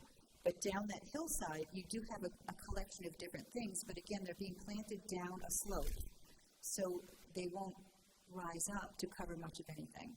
And I don't think I understand a split rail fence that only has one cross. Is that more like a guardrail? Or is this like a old-fashioned split rail fence? It's an old-fashioned split rail fence, and instead of 2 rails with posts normally at 8 or 10 feet on center, they're 6 feet on center. The posts are 6 feet on center, and it's just one rail.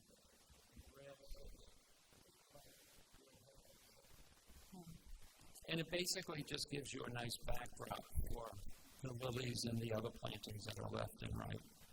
Right.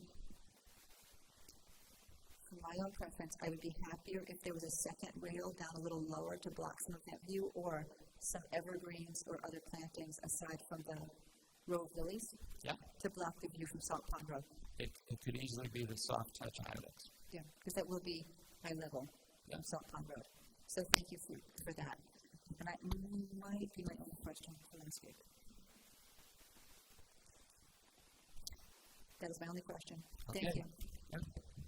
Thank you for those comments and potential additions. And I was going to ask, similar to Susan, whether the neighbors understood the deciduous nature as well as the slope of the plantings and how that would impact the site, particularly late fall winter. Right. One of the things that I did not mention is that there is an existing fence that's going to remain. It's a 5 to 6 foot fence. It steps down, so that's why it goes from 5 to 6. And that is on both the north and west side. And that's going to remain in place while these evergreens grow and start to touch. And when they do touch, there will be a fairly dense screen into the parking lot area.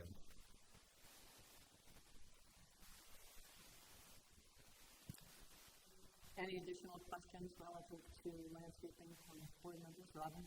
No, I was just interested in where you put the snow. So around the parking area, there's a band of grass.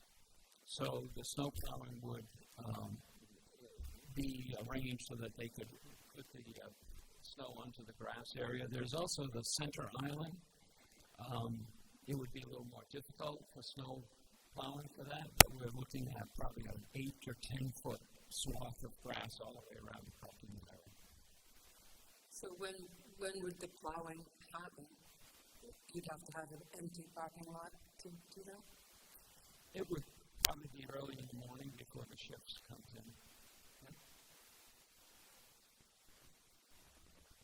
Susan? I really made a shopping list. I wouldn't have to keep going back. If you had the space, would you consider some trees on that center island? We actually did have trees in the center island, and we moved them to the perimeter only because of the lighting. We wanted the lighting to be as efficient as possible. So the planting on the four corners of the center island all of a sudden have dropped down, and those are the lower plantings with some of the pollinators. But we did consider having trees there. We moved one of the trees, it's a red maple, off to the northwest corner. Thank you. But if you are essentially having your employees leaving at 4 in the afternoon, those lights may not be used for 9 months out of the year. Mm-hmm. So to accommodate the lighting, I don't know. It would be nice if you could. With the light placement, you could put 2 trees in the center island, left and right, and not be in the way of the lighting. That would be great. Comments, questions from board members? Anything regarding stormwater? Well, the memo is from DPS that we received today. Yes. Assuming that the Riverstone area takes the place, as you said, thankfully, of riprap, and that will provide both functional and aesthetic means to help with that area. Are there any other comments that you wish your team to provide to us before we go into public hearing?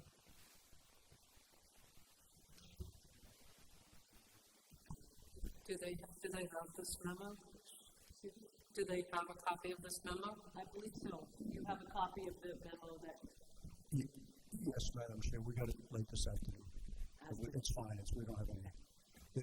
The reason, I just wanted to explain when they said efficiency on the lighting, and you probably all know what that means, but it took me a while to figure it out.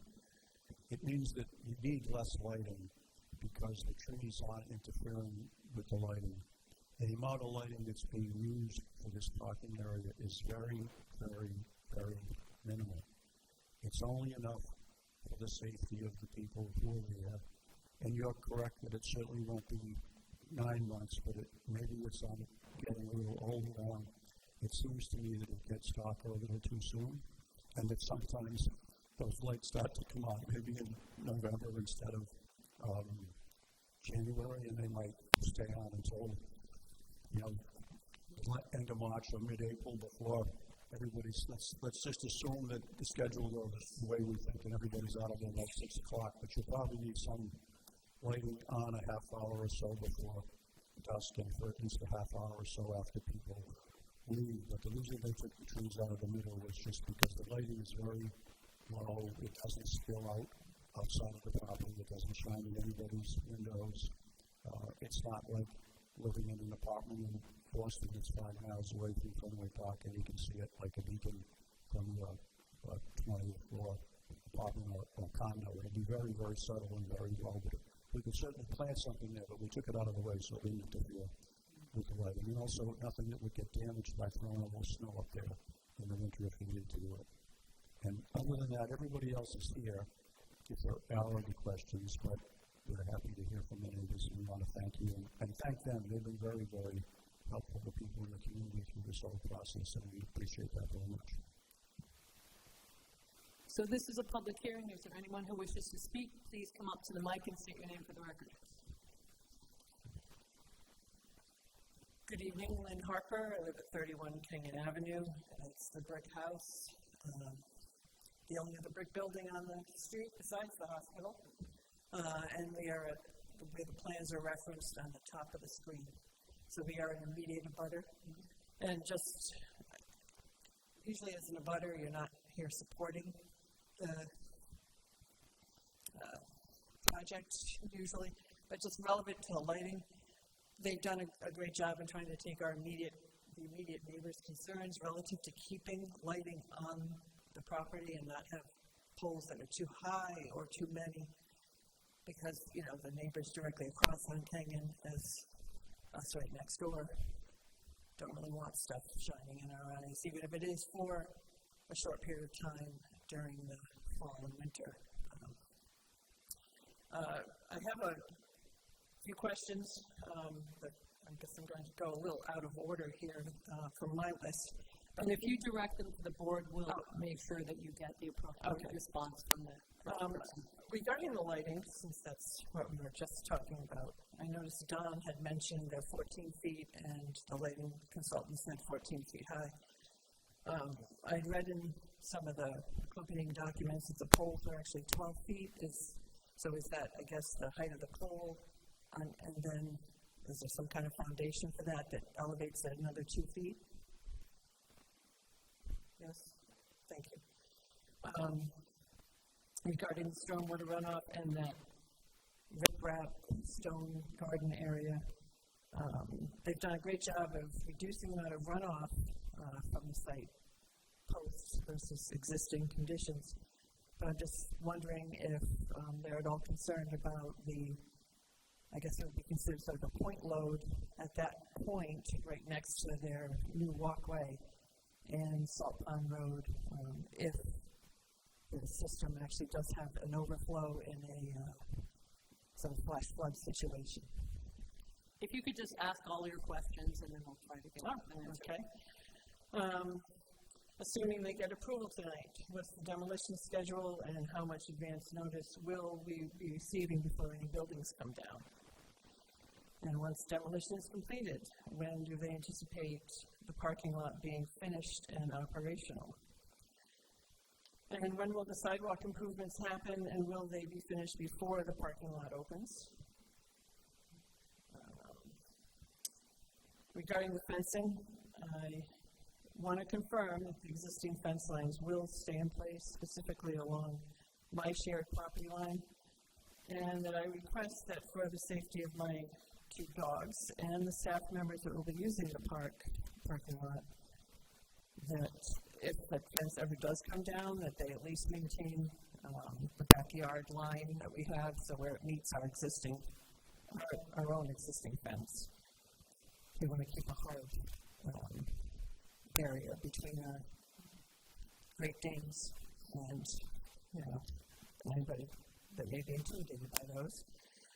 And then regarding the fences and maintenance, I'm hoping, don't take too much offense on this, but that they will be doing a much better job of maintaining these fences than the fence line that exists between Town Farm Park and their existing parking lot. Over the years, many sections, as many of you may know, fall down and stay down, nails protruding, safety hazards, and then when they finally do go back up, they're mishmash of styles and they're chained or just nailed, or so we really don't really see that in this more residential part of the neighborhood.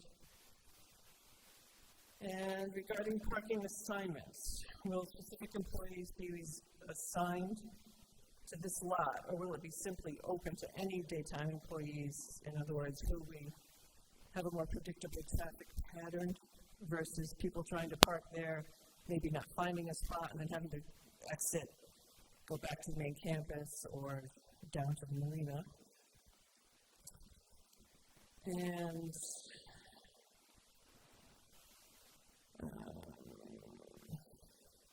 the sign designating this as employee parking, right now it's proposed at the corner, but is there a sign proposed for actually at the entrance, so that would prevent anyone, or at least inform anyone driving, say from Woodruff along Salt Pond, instead of just turning in and thinking, oh, I have a parking lot, to know that it really is designated as employee only? And finally,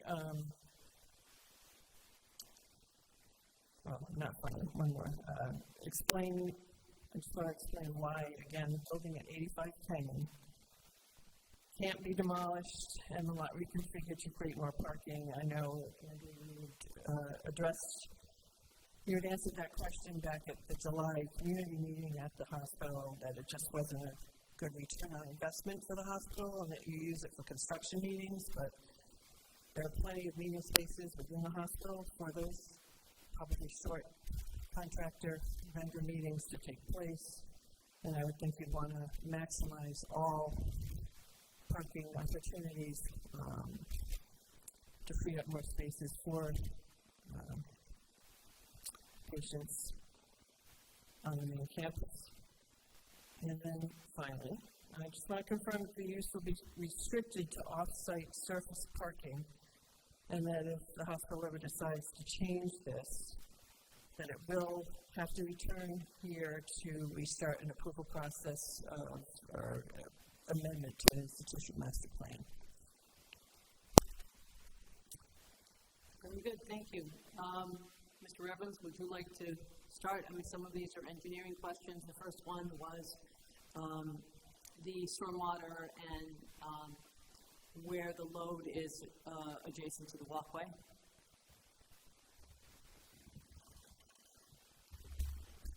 Sorry. So the question was the point loading of the stormwater discharge. So the stormwater system is an infiltration system, so the majority of the stormwater is going to be infiltrated into the ground, but there is an outlet for larger storms. A very minimal amount of stormwater actually exits that pipe. But we knew from the previous meeting the concern with the point load, and it was discussed about having what we consider a dissipator or level spreader to not have it just a point load, but spread out through the landscape. And I think Mr. Lane had outlined a little bit of that down in the corner of how he's using the stones to integrate that into the landscape. So in terms of stormwater erosion, which is usually what happens at point loading, it's not anticipated at this location. The velocity that the maximum flooding storm that's coming out of here is below the state guidelines for an erosivity of stormwater. So it wouldn't have enough velocity to create gullies and rivulets through a landscaping, which is mostly where you see mulch flying down the hill, and no one likes to see that. But Mr. Lane has indicated what we're trying to do with the landscape is to spread it across the slope and achieve what the question was asking us. So I think we've done that. Demolition schedule and advance notice. We've indicated previously to the neighbors that we try to give them 5 to 7 day notice. I think Ms. Harper's question was, if we were getting approval tonight, when would that start? So I think it's fair to say that if we got approval tonight, the demo is probably going to occur next week. And the employees would be assigned to the parking lot, so it's not random employees driving up to the hospital campus, finding out that the employee parking is occupied and they have to drive back down. It would be specific people that are assigned to the lot. In terms of the construction of the lot, we're hopeful that we would come out of the meeting tonight with an approval, and assuming we get our DEM approval, which we expect very shortly because we think there's really no impact to the wetland. And the goal is to start the construction as soon as we can, and simultaneously with the parking lot, whatever work has to be done on the sidewalk will be done at the same time. And it will be optimal, but we don't know yet if it will actually work out that this could be finished before the snow flies. But that depends on scheduling and permitting, but the only permits we need after this evening, if you approve it, would be the zoning and building permit from the town and the DEM permit, and then we can go forward. So that's the plan on that. Because the fences will stay in place, and I think we can commit to maintain the fences as they are. So if something happened to exception of fence that will be placed in kind, so that it won't look like it's a quilt. I think. Is there one more? There's more. So simultaneous construction, sidewalks, the parking lot, the assignments to specific employees? Employees would be assigned to the lot. I don't think they're going to have their own space, but they're going to be assigned to the lot, so that 56 people who are parking there know that that's where they park every day. And the signage for employees will be at one location or also at the entrance? Oh, just speak into the mic, please. There is a employee parking sign at the entrance.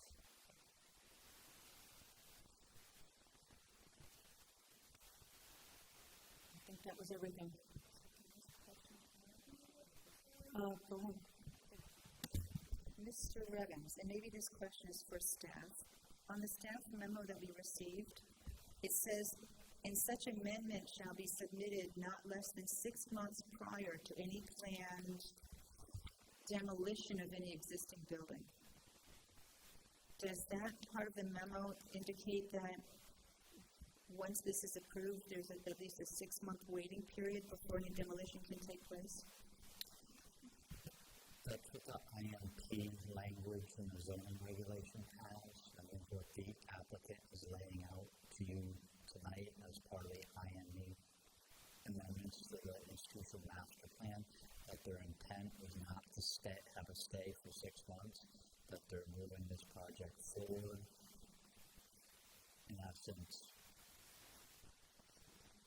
in the time frame they've laid out before. So demolition in the next week or two after approvals, and construction following that shortly.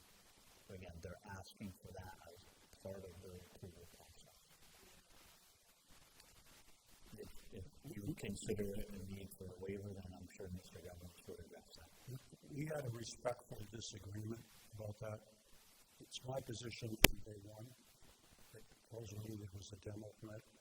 We didn't need an amendment to the IMP to take the building down because the property is not part of the IMP.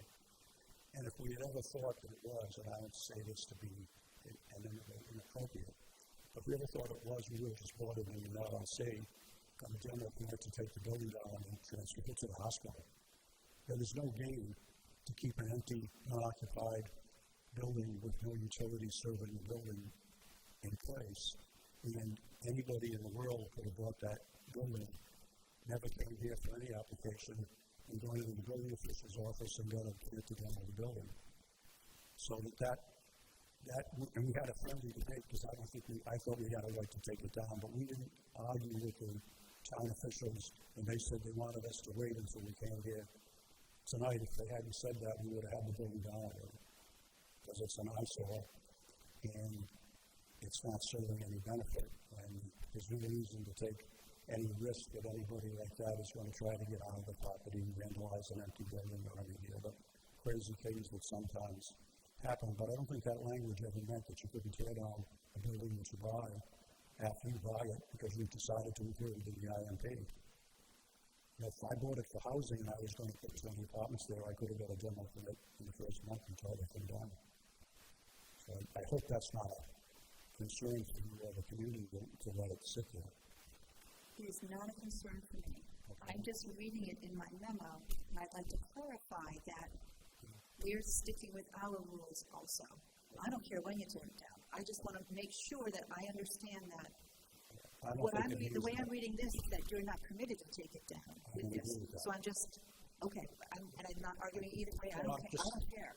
But I just want to make sure that we're following our rules. And I guess I'd let your own counsel and your own planning answer that. I should answer it all.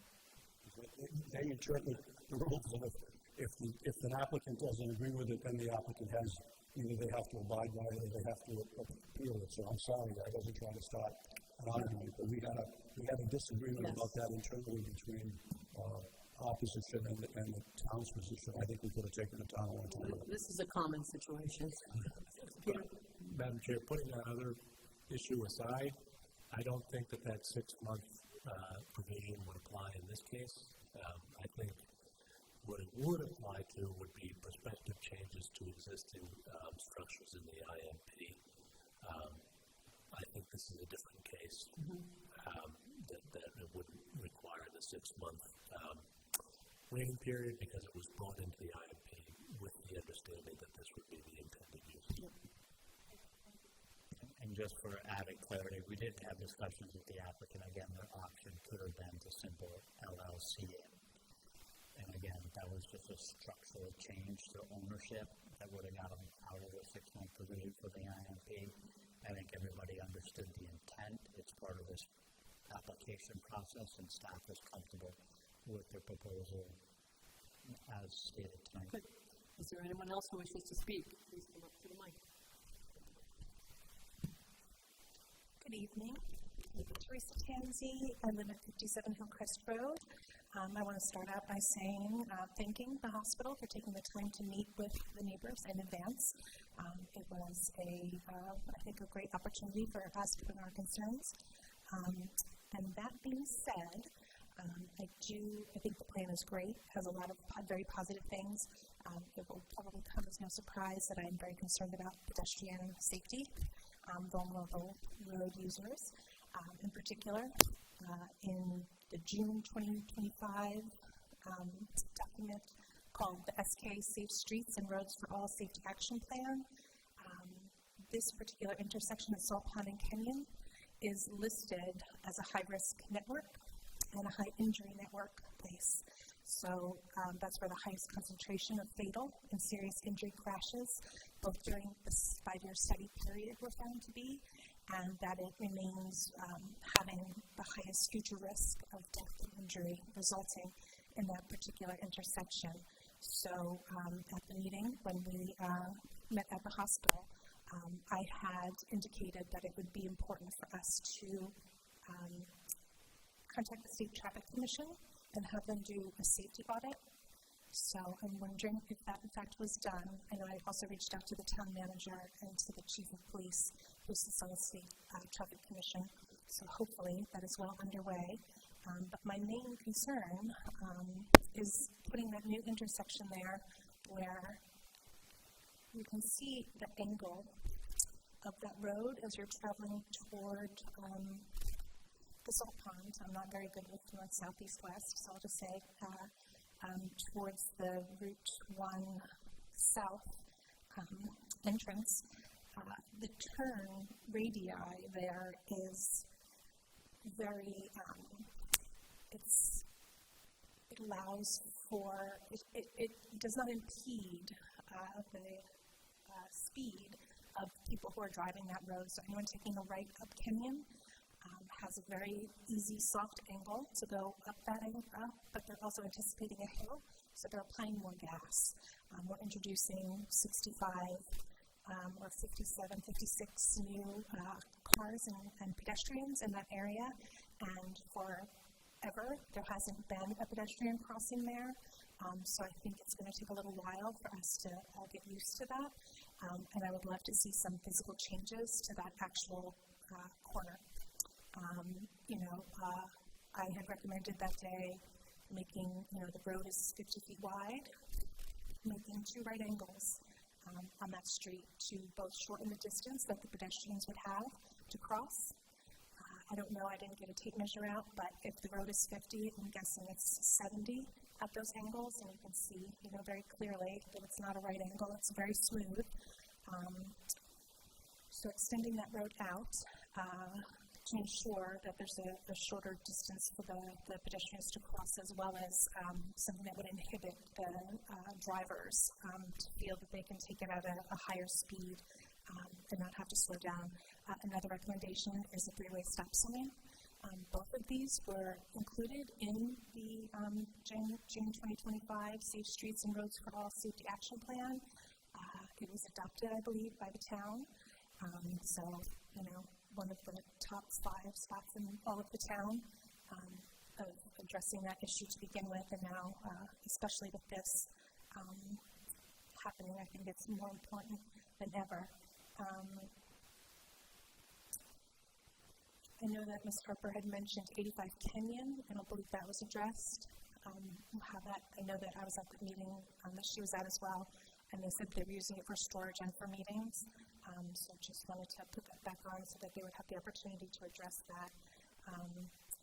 And when it comes to maintaining the sidewalks, currently, a lot of us have dogs in that area, and we're walking back and forth.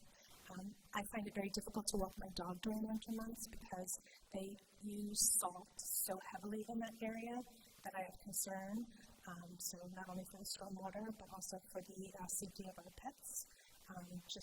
If there were some means or some, way of paying closer attention to that as they continue the maintenance. And I didn't hear an answer to Ms. Harper's question regarding the sidewalks being kind of leveled out. So I don't know when that can begin. And I believe those are all my questions. I have absolutely no objection to them starting 6 months. It seems like that's been a settled issue, but they've been very good to work with. And I hope that our town has done its part to ask for that safety audit, and I hope that we have a response to how that crossing is going to be made safer. It was identified as a top priority for the town, and I hope that in conjunction with this project it can be fixed. One last thing I almost forgot to mention. When we're talking about people, you're saying they're not going to walk down the hill to walk back up the hill to get to work. I also have a tendency to think that people will be parking over on these parking spots and not want to walk all the way across the parking lot down several stairs. They're just going to want to walk down this driveway and then across where there's no sidewalk. So I would similarly advocate for there to be a section of sidewalk there. I personally think the sightline is good there. It's a nice level spot. I don't think it's too much of a difficulty for them to include that in their program. So thank you. Thank you. So first question is the State Traffic Commission and the safety audit. Is that something you folks have moved forward with? That would be up to the town, Madam Chair. We'd be more than happy to cooperate with that, but we don't have any authority to ask the state to do a safety audit. That'd have to come from the town manager or the town council. Jamie, is that something that's been discussed to your knowledge? I know there has been a brief internal discussion, but that I'm not sure the status of the request around that. I know the Safe Streets for All program, which is through a grant process through RIPTA, is in its final stages. And again, that was set up to do a full safety evaluation of the community to meet a federal standard of 0 fatalities, which would allow the state of Rhode Island and municipalities within the state of Rhode Island to apply for Safe Streets for All funding at the federal level. Again, there were multiple layers to the steps for that. The conclusion of that report will allow us to apply for several federal funds for potential intersection improvements and safety improvements throughout the town based on that analysis. But a specific safety audit for that intersection is not planned at this time. Is it not planned, or is it's not too planned. early on in the process? I'd have to check on the status That of would the be helpful. timing on that. An audit and a plan is only as good as its implementation, right? Right. Yes, just restating. Yes, Teresa Tansey, 57 Hillcrest Road. I asked both the town manager and the police chief, and I brought it up. Any resident, I get notifications of them all the time. A single resident can simply request it. The hospital has as much authority to do so as well.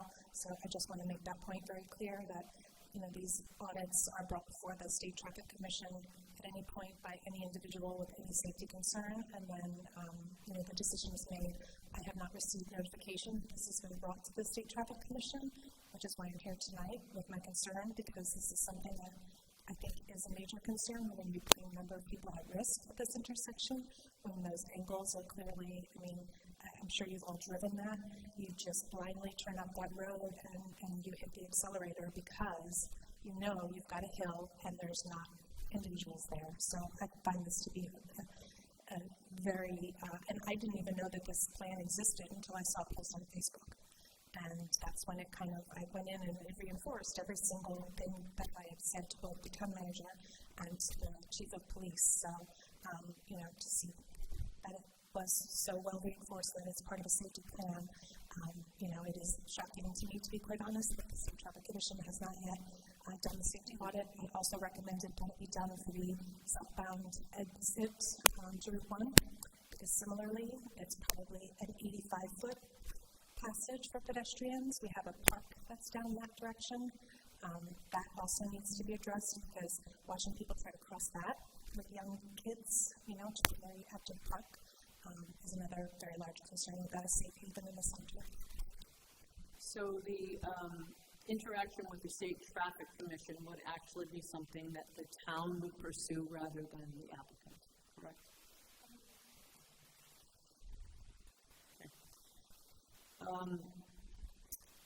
The intersection and the road speed and the question about physical changes relative to potential traffic calming, is that something that has been discussed, or? My understanding from the resident's question was the radii at Kenyon Ave, whether because of the nature of the distance between the two crosswalk ramps, or that it would be better if it was a shorter distance. Though that is a typical transportation solution for longer intersections that have need for certain urbanized type of mid-block stops. In this case, it actually becomes more detrimental safety-wise, because trucks need to be turning at a safe radii. I think everybody is commonly see a truck that can't make the turn, jump the curb, and go onto the sidewalk or over the sidewalk. And in this case, if you just taking a look at this, the right-hand turn, which is the concern, moving it to make a tighter intersection will cause a truck not to be able to take the turn, and then would create a worse condition for a pedestrian standing at the crosswalk, where if the truck was going to take a turn and a wide swing, we've always seen the factors in the truck, a wide swing on the right, it would jump the curb and a pedestrian could be standing at the crosswalk. So I would differ in terms of the response, in terms of shortening this crosswalk will provide a worse condition on right-hand turns for the truck movements. The hospital does receive deliveries. They do come in each directions. So I would say that not recommended by us as in civil engineers to do that in this location. The question was asked also about implementing a three-way stop. A three-way stop, that's a road safety audit. It becomes a warrant for this DOT to make that determination of a three-way stop there. Just reviewing the conditions there with the on-ramp, that has to be part of the overall decisions and review by the state. So the State Traffic Commission, how do they interact with DOT to make that potential change? I think that the road safety audit provides, the direction for any improvements. They have to be studied and analyzed. There are engineering warrants to whether they be a stop sign or a stoplight or intersection changes for safety provisions. So that all have to be studied and reviewed and approved by the state. Use of salt. I know there are alternate materials. Is that something that has been considered since this is sort of off the main campus? Yeah, we're happy to consider whatever alternative materials we can dog friendly. Sure, absolutely. And then the question about 85 Kenyon.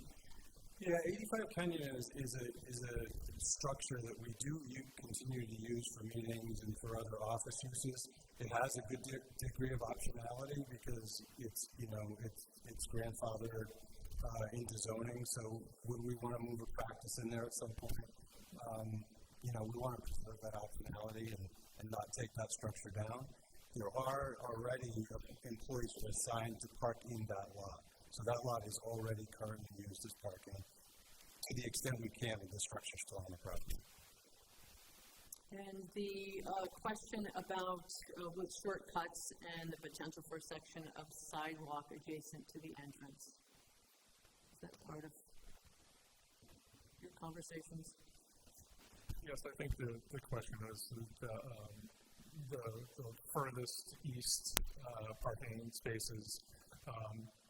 Generally, would they walk west and go down the stairs, or would they walk down the driveway? Roughly, I would walk along the parking lot and come down the stairs myself, but I understand the conditions.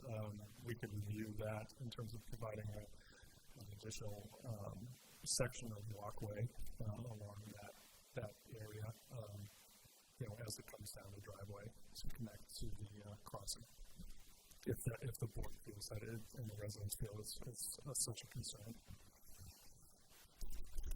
Right, thank you. Anyone else who wishes to speak?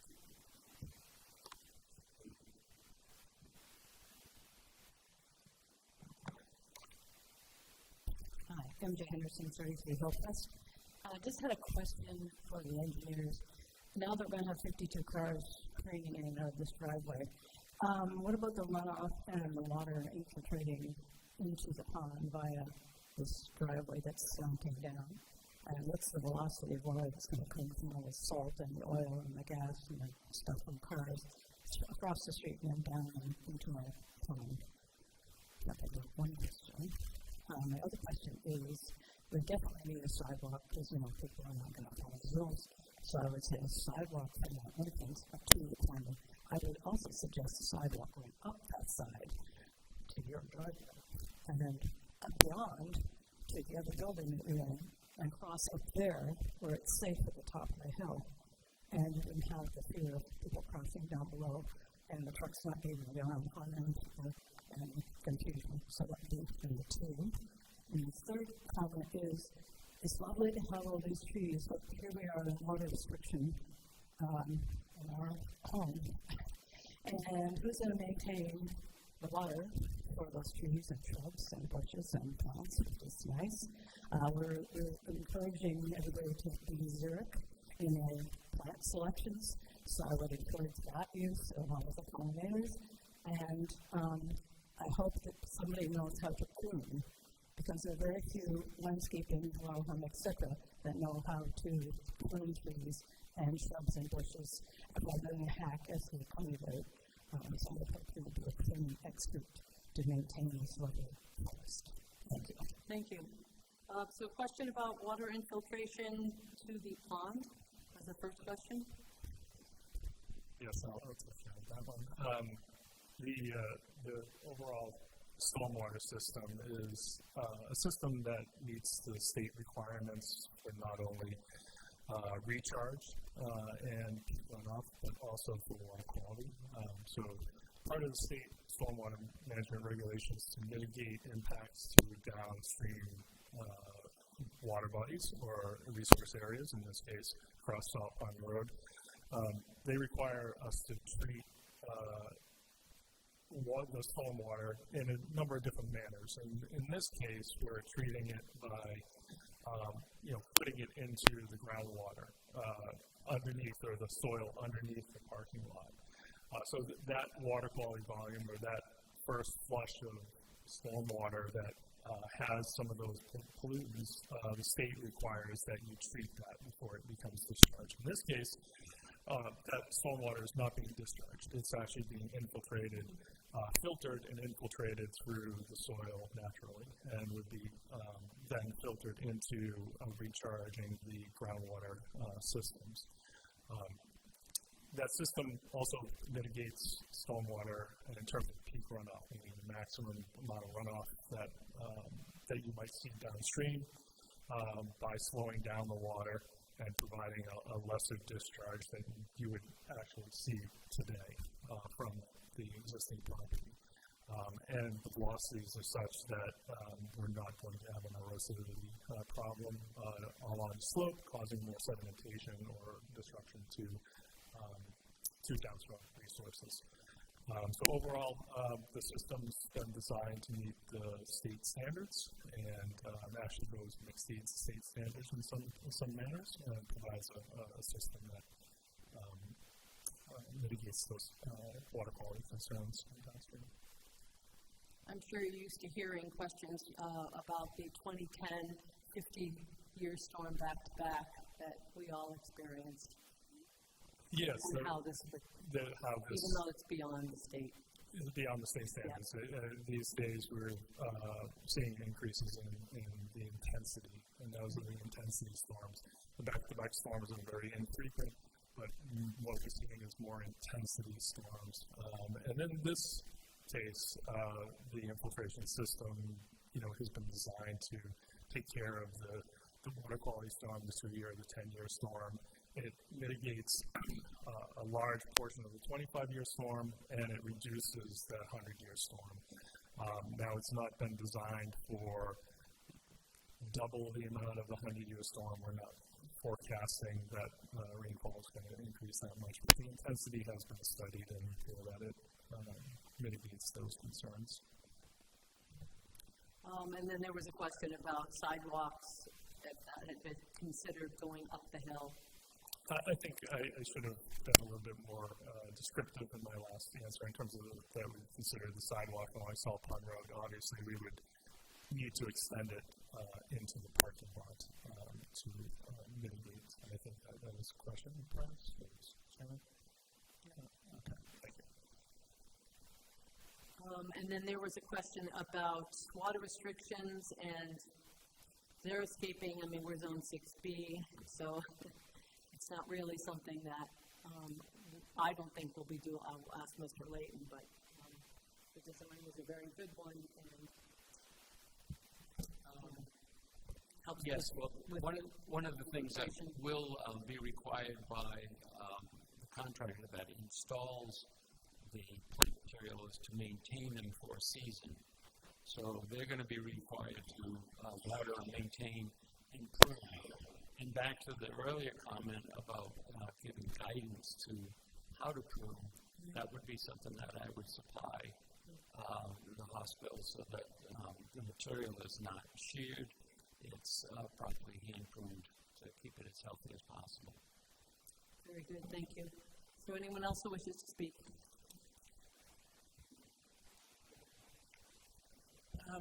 Lynn Harper, 31 Kenyon Avenue. Just referencing the recent sidewalk comments, I definitely agree that a sidewalk along Salt Pond would make perfect sense, but relative to the suggestion to come up Kenyon and then do another mid-block crosswalk, just based on the site visit that Don Layton had referred to that he did with the neighbors on this end of the street last winter, any crosswalk other than at the intersection, it wouldn't matter if it was at my driveway or before that or, maybe even after. It still wouldn't, I think, be a safe situation because then you've got people racing to get up the hill and then having to stop short to accommodate someone crossing. Sorry, MJ. It's just my personal experience from living there for 31 years and seeing the daily activity. And then one question I did forget to ask was there is already a sign indicating that there is a crosswalk ahead. It's along it's along Salt Pond right after the existing entrance to the parking lot. Are there any plans or any considerations to either add additional signage warning people that there is a crosswalk ahead or modifications to that sign, maybe with a flashing light there, just to potentially slow people down? Thank you. So, question about the the safety of the situation, and she contradicted somewhat the idea of the other sidewalk, but the crosswalk and plans to embellish the signage.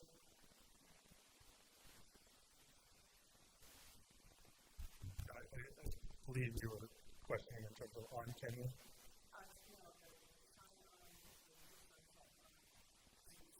For Madam Chair, we won't hear this conversation. Sorry. I'm sure I understand now is that the crosswalk ahead sign is on Salt Pond Road for the crosswalk along crossing Salt Pond Road, not our crosswalk that's crossing Kenyon. I think it's probably an appropriate location for the crosswalk along Salt Pond Road, but we're talking about the parking lot going across Kenyon, and that is stop controlled. So there's no provisions for us to put in signage. And if any additional signage would have to go through state approval. Anyone else who wishes to speak?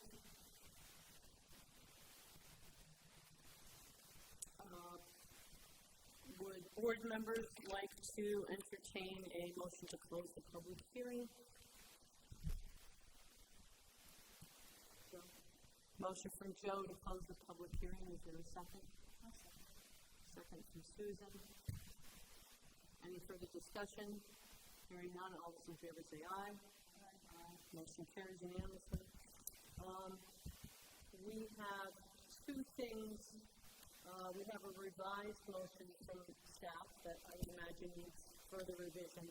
We also have a memo received this evening from DPS that may be incorporated into the motion as far as the final stormwater plan will require approval from the administrative officer and director of DPS.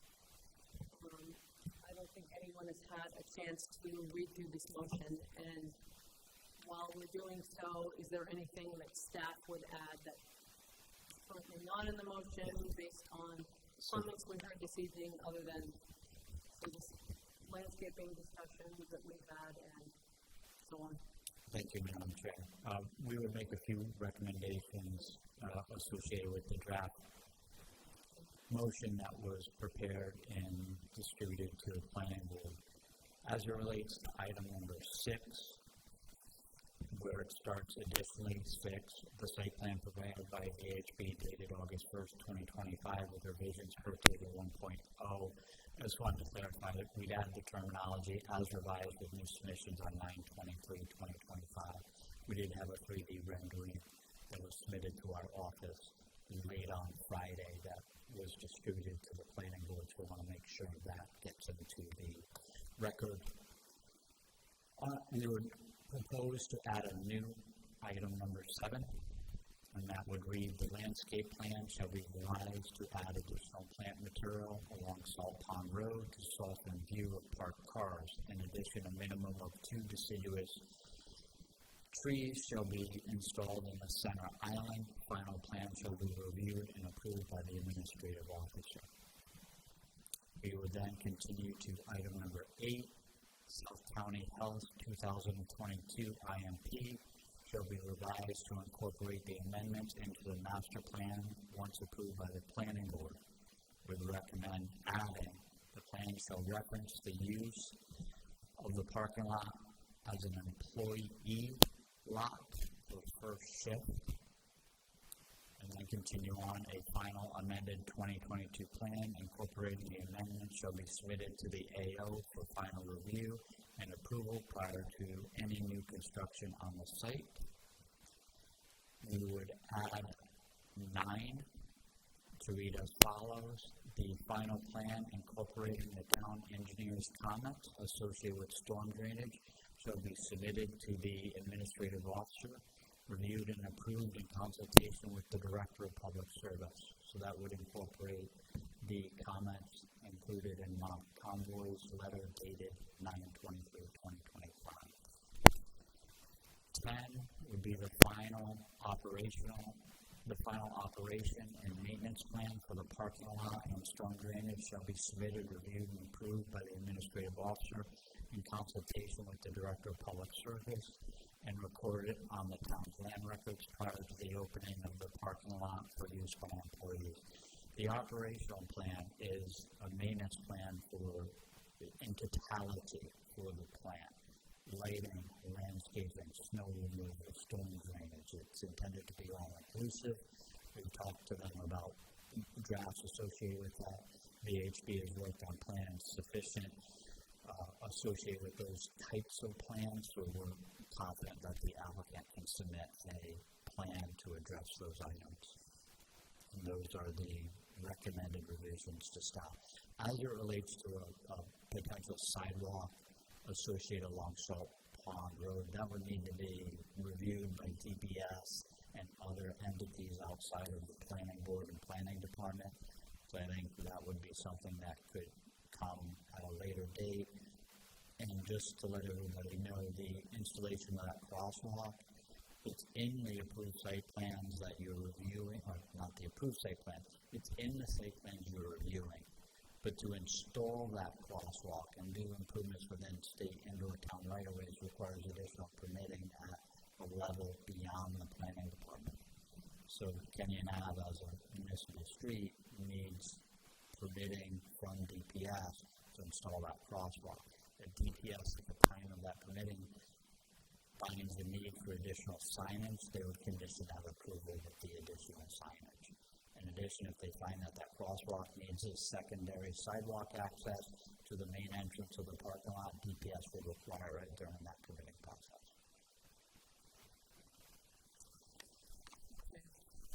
How can we, questions. How can we incorporate some kind of follow-up to the Safe Street study with regard to the State Traffic Commission? I think, and legal could correct me, but I think that would be potentially outside the regulatory realm of your approval. It could be a subsequent letter to the town manager and or state. And Peter, do you have any thoughts? Yeah, I agree with that. I think really if the town is going to take up the task of staying on top of that issue, it's probably going to be something the council or the manager will have to take up. So that letter could come from the planning board to ask that that be addressed. I mean, we do have a circulation element in our comprehensive plan, one that is probably not reviewed very often by this particular board, probably by DPS, but again, it seems as though if we've gone through the effort to do this study, follow through to implementation and access to funding would make a lot of sense. Absolutely. Send out a letter suggesting that. Is everyone in agreement? I believe Susan had mentioned adding the rail to the split rail fence. Anyone in agreement with that? Or something. Okay.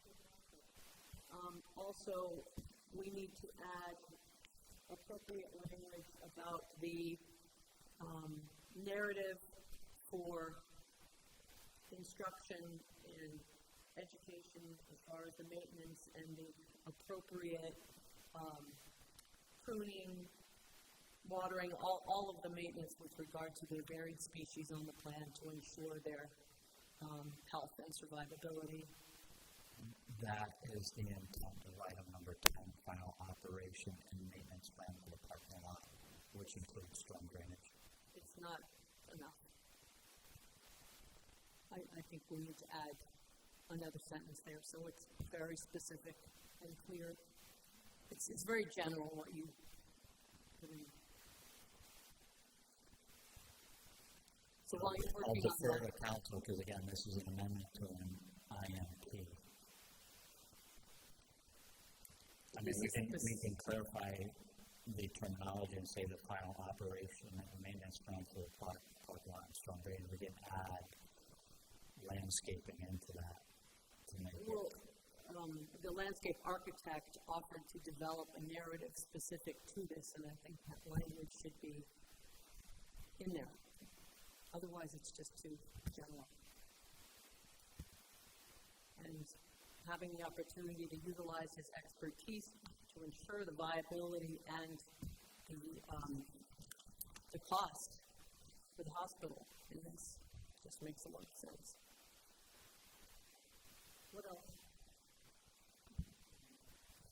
I would like to know what feels about requiring conditional approval to require maybe a 4-foot chain link fence or other suitable structure along the south and west property lines to prevent a shortcut from developing and ensuring that all pedestrian traffic is routed as designed.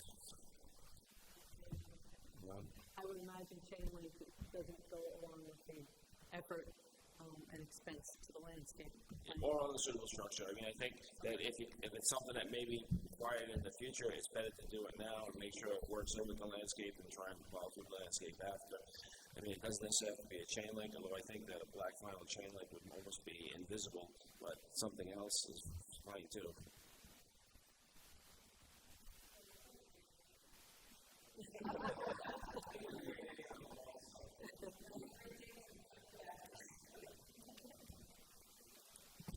So, yeah, if I can, I'm trying to formulate my thought. The applicant has gone through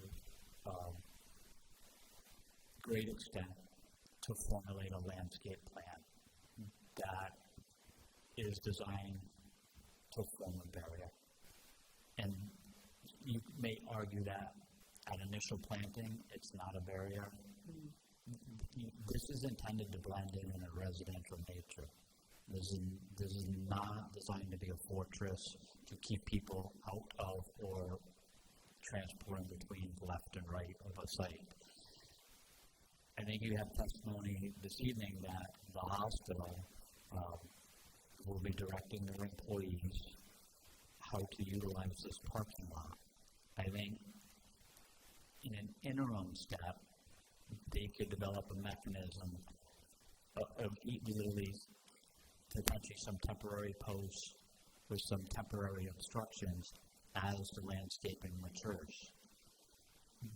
But they're trying to design, and the intent of working with the hospital on the design is to have this plan integrated with the residential neighborhood and make it more park-like or botanical garden-like as the community. And those type of installations don't typically have significant fences associated with them. So I think there's a balance between the use of the parking lot, the types of fences being proposed to be installed, but it's not a normal installation indoor utilization of the lot because it's not open to the general public. I would potentially agree wholeheartedly if this was a retail operation parking lot where the parking lot was satellite and the retail operation was across the street.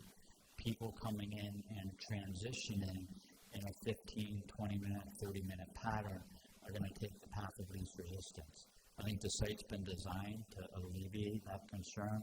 I think there's a potential interim step they could take that is potentially less permanent.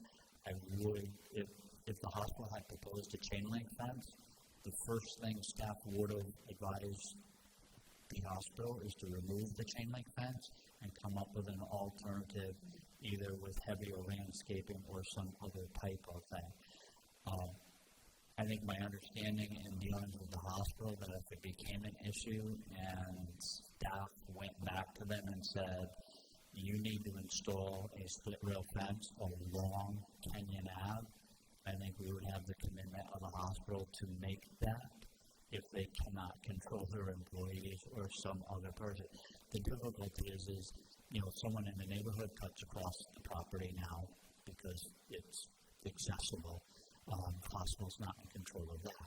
But I think there are other mechanisms short of a chain link fence around the site that can accomplish the same thing. I think we can do it with vegetation. To Joe's point, it may take time, and there's an alternative step that I think could be undertaken. The long-term solution would be a more residential type of installation, which to me would be a two-rail cedar fence similar to what we utilize at Chipotle on the Teller Hill Road, and even in lieu of a guardrail on the east and west side of that installation. It would be important, I think, that any type of temporary structure would not inhibit growth of the root zone and so on for plantings. Anything else? So just to be clear on the process, by approving this parking lot design, we are at the same time approving a change to the master plan, as opposed to approving that there will be a change to the master plan and then approving the plan of the parking lot. Like it's all a one-time thing. This is a one-time approval at this point. It's not the multiple stage approval process that you're used to with land development projects. Because the hospital has an institutional master plan, which they regularly update. Once this is approved, then they can move forward with the construction. And they're allowed 2 changes in a 5-year period, and this is the first allowed change in the 5-year period, and so they potentially have one more change to the master plan before the 5 years is up. This is the first one? I want to say there's one, I don't want to call it a loophole, but loophole to that. They're required to update their institutional master plan every 5 years. They could come in with an update prior to the 5 years versus an amendment to a previously approved plan. So 2 amendments to a standing plan, but there's nothing to prevent them, say they were at their 3rd, to just come in early for their update. But it wouldn't require a full update. And to Peter's point, the institutional master plan amendment will allow them to move forward with the proposed parking lot. There are other permits required outside of the planning board, but this is the opportunity for the planning board to review this project. It will not come back before the planning board. Can you Maria, I do have additional language on item number 9. So on item number 9, the final plan incorporating the town, Didn't it become 10? In 10, I would add a sentence that says, in addition, the application will submit a long-term maintenance plan for landscaping, i.e. turf and plant material management and care.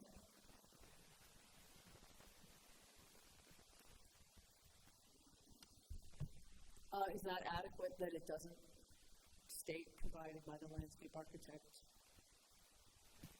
I wouldn't accept anything other than from that individual. If you feel more comfortable, I could just add landscape architect. Be offered, so they want to protect their investment as well. Anything else? Would someone like to make a motion to the revisions in the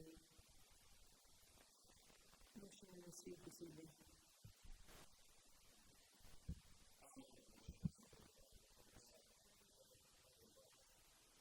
I'll make that motion as laid out by the staff memorandum starting on page 4, extending through 6, including findings of fact A and B on page 5, conditions of approval 1 through 8 on 5 through 6, with condition of approval 6 and 7 amended by tonight's discussion, and then including conditions of approval 9 and 10 as discussed by the administrative officer, and condition 11, which adds a lower rail to the split rail fence.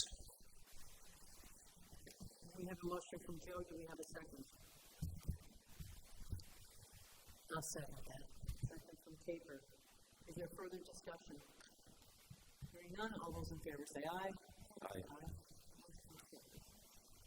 And then, in addition to the motion, although not part of it, the board will ask for a letter to be developed as previously discussed to the, I suppose it should be town manager, copied to town council and police chief.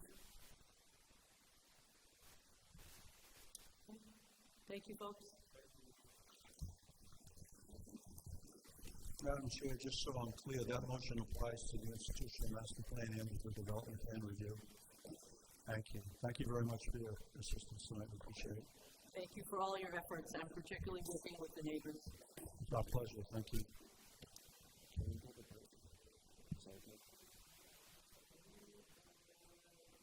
Finished, but we could take a 5-minute break. Yeah, I can use the restroom. Okay, 5-minute break, everyone.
may experience a 20-foot wide swamp.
Jamie, report of administrative officer. Just, Maria, probably a couple things that have come up. Just letting everybody know we do have Main Street, Rhode Island, coming to town on September 29th. We gave a handout to all of the planning board members, and I believe Brian is circulating this to other boards and commissions within the town. We've put some posters around town. Again, the meeting is proposed for September 29th, 5:30 to 6:30 p.m. at the Contemporary Theater on 327 Main Street. Again, it's a presentation, Main Street, Rhode Island. It's a relatively new program where they're trying to introduce a format and coordination effort for Main Street to participating towns within Rhode Island's 39 communities. How many communities sign up and participate will be determined as time goes on, but I think it's a worthwhile meeting to attend if anyone is available. The second item is another program that's called Main Street Together. This is a proposed workshop in Cranston, Rhode Island on October 25th, 2025. It is a Saturday. It is called Main Street Together, connecting people, places, and possibilities. We've asked these to be pushed as news flashes and PR posts through the town manager's office. So again, that's Saturday, October 5th. We'll push it. I think I may have pushed it to you already. If I have not, or you haven't received it, please let me know. There's a registration information associated with that. You should have gotten an email from me in the last day or so. Thanks, Jamie. Yes, it would be important for folks to turn out, particularly to the local one. So Smart Rhode Island has been advocating for years to receive funding from the General Assembly to develop a Main Street program in Rhode Island. And they are going to have a competitive process whereby 10 communities will receive funding to improve their main streets and become part of the program. So having a good turnout would be really important. And 29th and then the other one as well. Yeah, Maria, I have worked in a community before and been involved with communities in Connecticut who have really good Main Street coordinators. They're typically part-time, kind of quasi-public agencies, funded typically in Connecticut through grants from Eversource as the major power distributor within the state and receive local funding.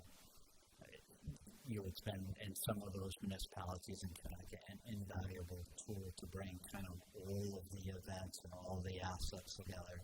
Similar role to what the chamber does, but slightly different with the organizational side of bringing perhaps the Wakefield Business Association together with the Peace Deal Association, with some of the other Oktoberfest and other items all together in one coordinated effort. So it's an interesting program. How much the town participates in it is yet to be determined, but I think it's a worthwhile endeavor to at least explore at this level now.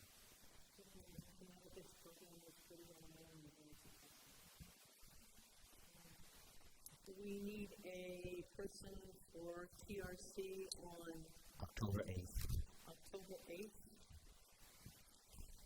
And if I look like I had that date memorized, that's what the lane slip me a note. So you have to give credit where credit is due.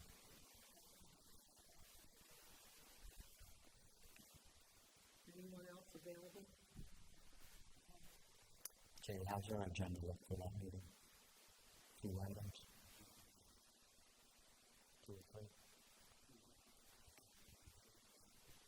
You can reach out to Liz. You can. Susan? I think so.